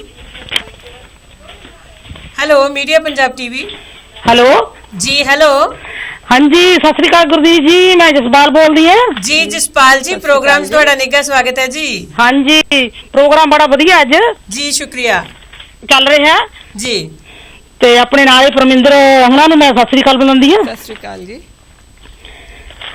ਤੇ ਅੱਜ ਗੱਲ ਹੋ ਰਹੀ ਹੈ ਜੀ ਆਪਣੇ ਧੀਆਂ ਬਾਰੇ ਹਾਂਜੀ ਹਾਂਜੀ ਤੇ ਕਿਉਂਕਿ ਧੀਆਂ ਤੇ ਮੁੰਡਿਆਂ ਦੇ ਵਿੱਚ ਮੇਰਾ ਖਿਆਲ ਵਿੱਚ ਤਾਂ ਕੋਈ ਫਰਕ ਹੋਣਾ ਹੀ ਨਹੀਂ ਚਾਹੀਦਾ ਜੀ ਕਿ ਦੋਹਾਂ ਨੂੰ ਇੱਕੋ ਜਿਹਾ ਦਰਜਾ ਦੇਣਾ ਚਾਹੀਦਾ ਕਿਉਂਕਿ ਕੁੜੀਆਂ ਕਿਹੜਾ ਮੁੰਡਿਆਂ ਨਾਲੋਂ ਘੱਟ ਹੈ ਇਹਨਾਂ ਨੂੰ ਚੰਗੀ ਤਰ੍ਹਾਂ ਤੁਸੀਂ ਪੜ੍ਹਾਵੋ ਲਿਖਾਵੋ ਜਿੱਥੇ ਤੱਕ ਵੀ ਹੋ ਸਕਦਾ ਹੋਵੇ ਇਹਨਾਂ ਦੀ ਮਦਦ ਕਰੋ ਕਿਉਂਕਿ ਜਿੱਥੇ ਤੱਕ ਵੀ ਇਹ ਪਹੁੰਚ ਸਕਣ ਬਿਲਕੁਲ ਕਿਉਂਕਿ ਮੁੰਡੇ ਦੇਖ ਲਓ ਵੀ ਇੱਥੇ ਦੇਖ ਲਓ ਜਿੱਦਾਂ ਮਰਜ਼ੀ ਬੜੇਪੇ ਬਾਰੇ ਸੋਚ ਲੈਂਦਾ ਬੰਦਾ ਕਿ ਮੁੰਡਾ ਹੋਵੇ ਤਾਂ ਸਾਡਾ ਬੜੇਪੇ ਦੇ ਵਿੱਚ ਇਹਨੇ ਸਾਨੂੰ ਦੇਖਭਾਲ ਕਰਨੀ ਆ ਜਾਂ ਸਾਨੂੰ ਸਾਂਭ ਸਵਈਆ ਕਰਨਾ ਹੈ ਤੇ ਕੁੜੀਆਂ ਨੇ ਤਾਂ ਆਪਣੇ ਘਰਾਂ ਸਹੁਰੇ ਘਰ ਚਲੇ ਜਾਣਾ ਹਰ ਕੋਈ ਇਹੀ ਸੋਚਦਾ ਨਾ ਜੇ ਕੁੜੀ ਪੈਦਾ ਹੋ ਜਾਂਦੀ ਆ ਤਾਂ ਘਰਾਂ ਦੇ ਵਿੱਚ ਦੇਖ ਲਓ ਕਿੱਦਾਂ ਸਾਰਾ ਟੱਬਰ ਰੋਂਦਾ ਕਲਾਂਦਾ ਫਿਰਦਾ ਹੈ ਸਾਡਾ ਤਾਂ ਕੁੜੀ ਹੋ ਗਈ ਹੈ ਜੀ ਪੱਥਰ ਆ ਗਿਆ ਕੁੜੀ ਵੀ ਨਹੀਂ ਕਹਿੰਦੇ ਪੱਥਰ ਹੀ ਕਹਿੰਦੇ ਵੀ ਪੱਥਰ ਪੈਦਾ ਹੋ ਗਿਆ ਜੀ ਫੇਰ ਮੁੜ ਕੇ ਤੇ ਬਾਕੀ ਗੱਲ ਰਹੀ ਜੇ ਮਤਲਬ ਕਿ ਕੁੜੀਆਂ ਔਰਤ ਨੂੰ ਬਰਾਬਰ ਦਾ ਹਿੱਸਾ ਸਮਝਿਆ ਜਾਵੇ ਕਿ ਜਿਸ ਤਰ੍ਹਾਂ ਮਰਦ ਹੈ ਉਸ ਤਰ੍ਹਾਂ ਹੀ ਬਰਾਬਰ ਦੀ ਹੱਕਦਾਰ ਔਰਤ ਵੀ ਹੈ ਕਿਉਂਕਿ ਔਰਤ ਨੂੰ ਸਮਝਿਆ ਨਹੀਂ ਜਾਂਦਾ ਕਿ ਬਰਾਬਰ ਦੀ ਹੱਕਦਾਰ ਹੈ ਹਮੇਸ਼ਾ ਹੀ ਇਸ ਨੂੰ ਨੀਵਾਂ ਦਿਖਾਇਆ ਜਾਂਦਾ ਜੇ ਮਤਲਬ ਕਿ ਔਰਤ ਦੀ ਘਰ ਦੇ ਵਿੱਚ ਪੂਰੀ ਤਰ੍ਹਾਂ ਸਲਾਹ ਮਸ਼ਵਰਾ ਹੋਵੇ ਸਹੁਰੇ ਘਰ ਲਾ ਲਓ ਜਿੱਦਾਂ ਮਰਜ਼ੀ ਦੇਖਿਆ ਜਾਵੇ ਕਿ ਧੀਆਂ ਨੂੰ ਕਤਲ ਕੀਤਾ ਜਾਂਦਾ ਹੈ ਜੇ ਉਸ ਦੇ ਘਰ ਵਾਲਾ ਹੀ ਉਸ ਦੇ ਨਾਲ ਸਹਿਮਤ ਹੋਵੇ ਕਿ ਅਸੀਂ ਇਹ ਜੋ ਕੁੱਖ ਵਿੱਚ ਕਤਲ ਕਰਾਉਣਾ ਧੀ ਦਾ ਕਤਲ ਕਰਾ ਰਹੇ ਹਾਂ ਕਿ ਇਹ ਨਹੀਂ ਕੀਤਾ ਹੋਣਾ ਚਾਹੀਦਾ ਪਰ ਜਿਹੜਾ ਸਹੁਰਾ ਪਰਿਵਾਰ ਹੁੰਦਾ ਬਾਕੀ ਦਾ ਉਹ ਕਿਉਂਕਿ ਉਸ ਕੁੜੀ ਦੇ ਪੈਰ ਨਹੀਂ ਲੱਗਣ ਦਿੰਦੇ ਕਿਉਂਕਿ ਉਹ ਡਰਦੀ ਹੈ ਵਿਚਾਰੀ ਕਿਉਂਕਿ ਉਸ ਘਰ ਦੇ ਵਿੱਚ ਉਹਨੇ ਰਹਿਣਾ ਹੁੰਦਾ ਆਪਣਾ ਟਾਈਮ ਪਾਸ ਕਰਨਾ ਹੁੰਦਾ ਤੇ ਇਸ ਕਰਕੇ ਮਤਲਬ ਕਿ ਉਸ ਨੂੰ ਵਿਚਾਰੀ ਨੂੰ ਇਹ ਕਦਮ ਸਾਰੇ ਚੱਕਣੇ ਪੈਂਦੇ ਆ ਕਿਉਂਕਿ ਕਿਸੇ ਵੀ ਮਾਂ ਦਾ ਦਿਲ ਨਹੀਂ ਇਹ ਚਾਹੁੰਦਾ ਕਿ ਮੈਂ ਇਹ ਕੰਮ ਕਰਾਂ ਆਪਦਾ ਬੱਚਾ ਆਪਣੀ ਕੁੱਖ ਦੇ ਵਿੱਚ ਕਤਲ ਕਰਾਂ ਧੰਨਵਾਦ ਸਾਡਾ ਸਮਾਂ ਜਿਹੜਾ ਹੈ ਉਹ ਬਿਲਕੁਲ ਲਾਗੇ ਲੱਗ ਗਿਆ ਆ ਹਾਂਜੀ ਤੇ ਬਹੁਤ ਬਹੁਤ ਸ਼ੁਕਰੀਆ ਤੇ ਬਾਕੀ ਰਹਿੰਦੀ ਵਿਚਾਰ ਅਗਲੇ ਪ੍ਰੋਗਰਾਮ ਵਿੱਚ ਕਰਾਂਗੇ ਹਾਂਜੀ ਚਲੋ ਠੀਕ ਹੈ ਜੀ ਤੁਹਾਨੂੰ ਬਹੁਤ ਬਹੁਤ ਸਤਿ ਸ੍ਰੀ ਅਕਾਲ ਜੀ ਸਤਿ ਸ੍ਰੀ ਅਕਾਲ ਜੀ ਸਤਿ ਸ੍ਰੀ ਅਕਾਲ ਜੀ ਮਾਫੀ ਚਾਹੁੰਦੇ ਆ ਕਿ ਹੁਣ ਜਿਹੜਾ ਪ੍ਰੋਗਰਾਮ ਦਾ ਸਮਾਂ ਆ ਉਹ ਬਿਲਕੁਲ ਆਪਣੀ ਚਰਮ ਸੀਮਾ ਤੇ ਪਹੁੰਚ ਚੁੱਕਿਆ ਔਰ ਅਸੀਂ ਕਾਲ ਜਿਹੜੀ ਹੈ ਉਹ ਨਹੀਂ ਲੈ ਸਕਦੇ ਪਰਮਿੰਦਰ ਗੱਲਬਾਤ ਹੋ ਰਹੀ ਸੀ ਔਰਤ ਦੇ ਬਾਰੇ ਔਰ ਔਰਤ ਦੀ ਸਮਾਜ ਦੇ ਵਿੱਚ ਦਿਸ਼ਾ ਤੇ ਦਸ਼ਾ ਦੇ ਬਾਰੇ ਔਰ ਇੰਨੇ ਸਾਡੇ ਪਿਆਰੇ ਦਰਸ਼ਕਾਂ ਨੇ ਇੰਨੀਆਂ ਵਧੀਆ ਗੱਲਾਂ ਬਾਤਾਂ ਸਾਡੇ ਨਾਲ ਕੀਤੀਆਂ ਔਰ ਆਖਰ ਦੇ ਵਿੱਚ ਤੁਸੀਂ ਕੀ ਕੋਈ ਖਾਸ ਗੱਲ ਕਹਿਣੀ ਚਾਹੋਗੇ ਮੈਂ ਇਹ ਕਹਿਣਾ ਚਾਹੁੰਦੀ ਹਾਂ ਕਿ ਔਰਤ ਕੋਈ ਵਿਸ਼ਾ ਵਸਤੂ ਨਹੀਂ ਹੈ ਜੀ ਕਿ ਜਿੱਥੇ ਅਸੀਂ ਇਹਨੂੰ ਆਪਾਂ ਦੇਖ ਲਈਏ ਜੇ ਮੀਡੀਆ 'ਚ ਦੇਖ ਲਈਏ ਕਿਤੇ ਵੀ ਦੇਖ ਲਈਏ ਔਰਤ ਨੂੰ ਇੱਕ ਵਸਤੂ ਬਣਾ ਕੇ ਪੇਸ਼ ਕੀਤਾ ਜਾਂਦਾ ਹੈ ਬਿਲਕੁਲ ਚਾਹੇ ਉਹ ਬਾਰ ਡਾਂਸਰਸ ਲੈ ਲਓ ਚਾਹੇ ਉਹ ਐਡਵਰਟਾਈਜ਼ਮੈਂਟਸ ਲੈ ਲਓ ਚਾਹੇ ਉਹ ਨਿਊਜ਼ਪੇਪਰ ਲੈ ਲਓ ਔਰਤ ਨੂੰ ਪੇਸ਼ ਕੀਤਾ ਜਾਂਦਾ ਹੈ ਬਿਲਕੁਲ ਔਰਤ ਖੁਦ ਵੀ ਪੇਸ਼ ਹੋਣਾ ਬੰਦ ਕਰ ਦੇਵੇ ਔਰ ਮਰਦ ਸਮਾਜ ਜਿਹੜਾ ਹੈ ਉਹ ਇਹ ਸਮਝ ਲੈ ਕਿ ਉਹਨੇ ਔਰਤ ਦੀ ਇੱਜ਼ਤ ਕਿਸ ਤਰ੍ਹਾਂ ਕਰਨੀ ਹੈ ਜਿਸ ਦਿਨ ਮਰਦ ਦੇ ਦਿਲ 'ਚ ਔਰਤ ਦੀ ਇੱਜ਼ਤ ਆ ਜਾਏਗੀ ਔਰਤ ਆਪਣੇ ਆਪ ਖੜੀ ਹੋ ਜਾਏਗੀ ਜੀ ਅੱਜ ਦਾ ਪ੍ਰੋਗਰਾਮ ਜਿਹੜਾ ਪਰਮਿੰਦਰ ਇੱਥੇ ਹੀ ਅਸੀਂ ਸਮੇਟਦੇ ਹਾਂ ਤੇ ਆਪਣੇ ਸਾਰੇ ਸਰੋਤਿਆਂ ਨੂੰ ਫਿਰ ਤੋਂ ਪਿਆਰ ਭਰੀ ਸਤਿ ਸ੍ਰੀ ਅਕਾਲ ਜੀ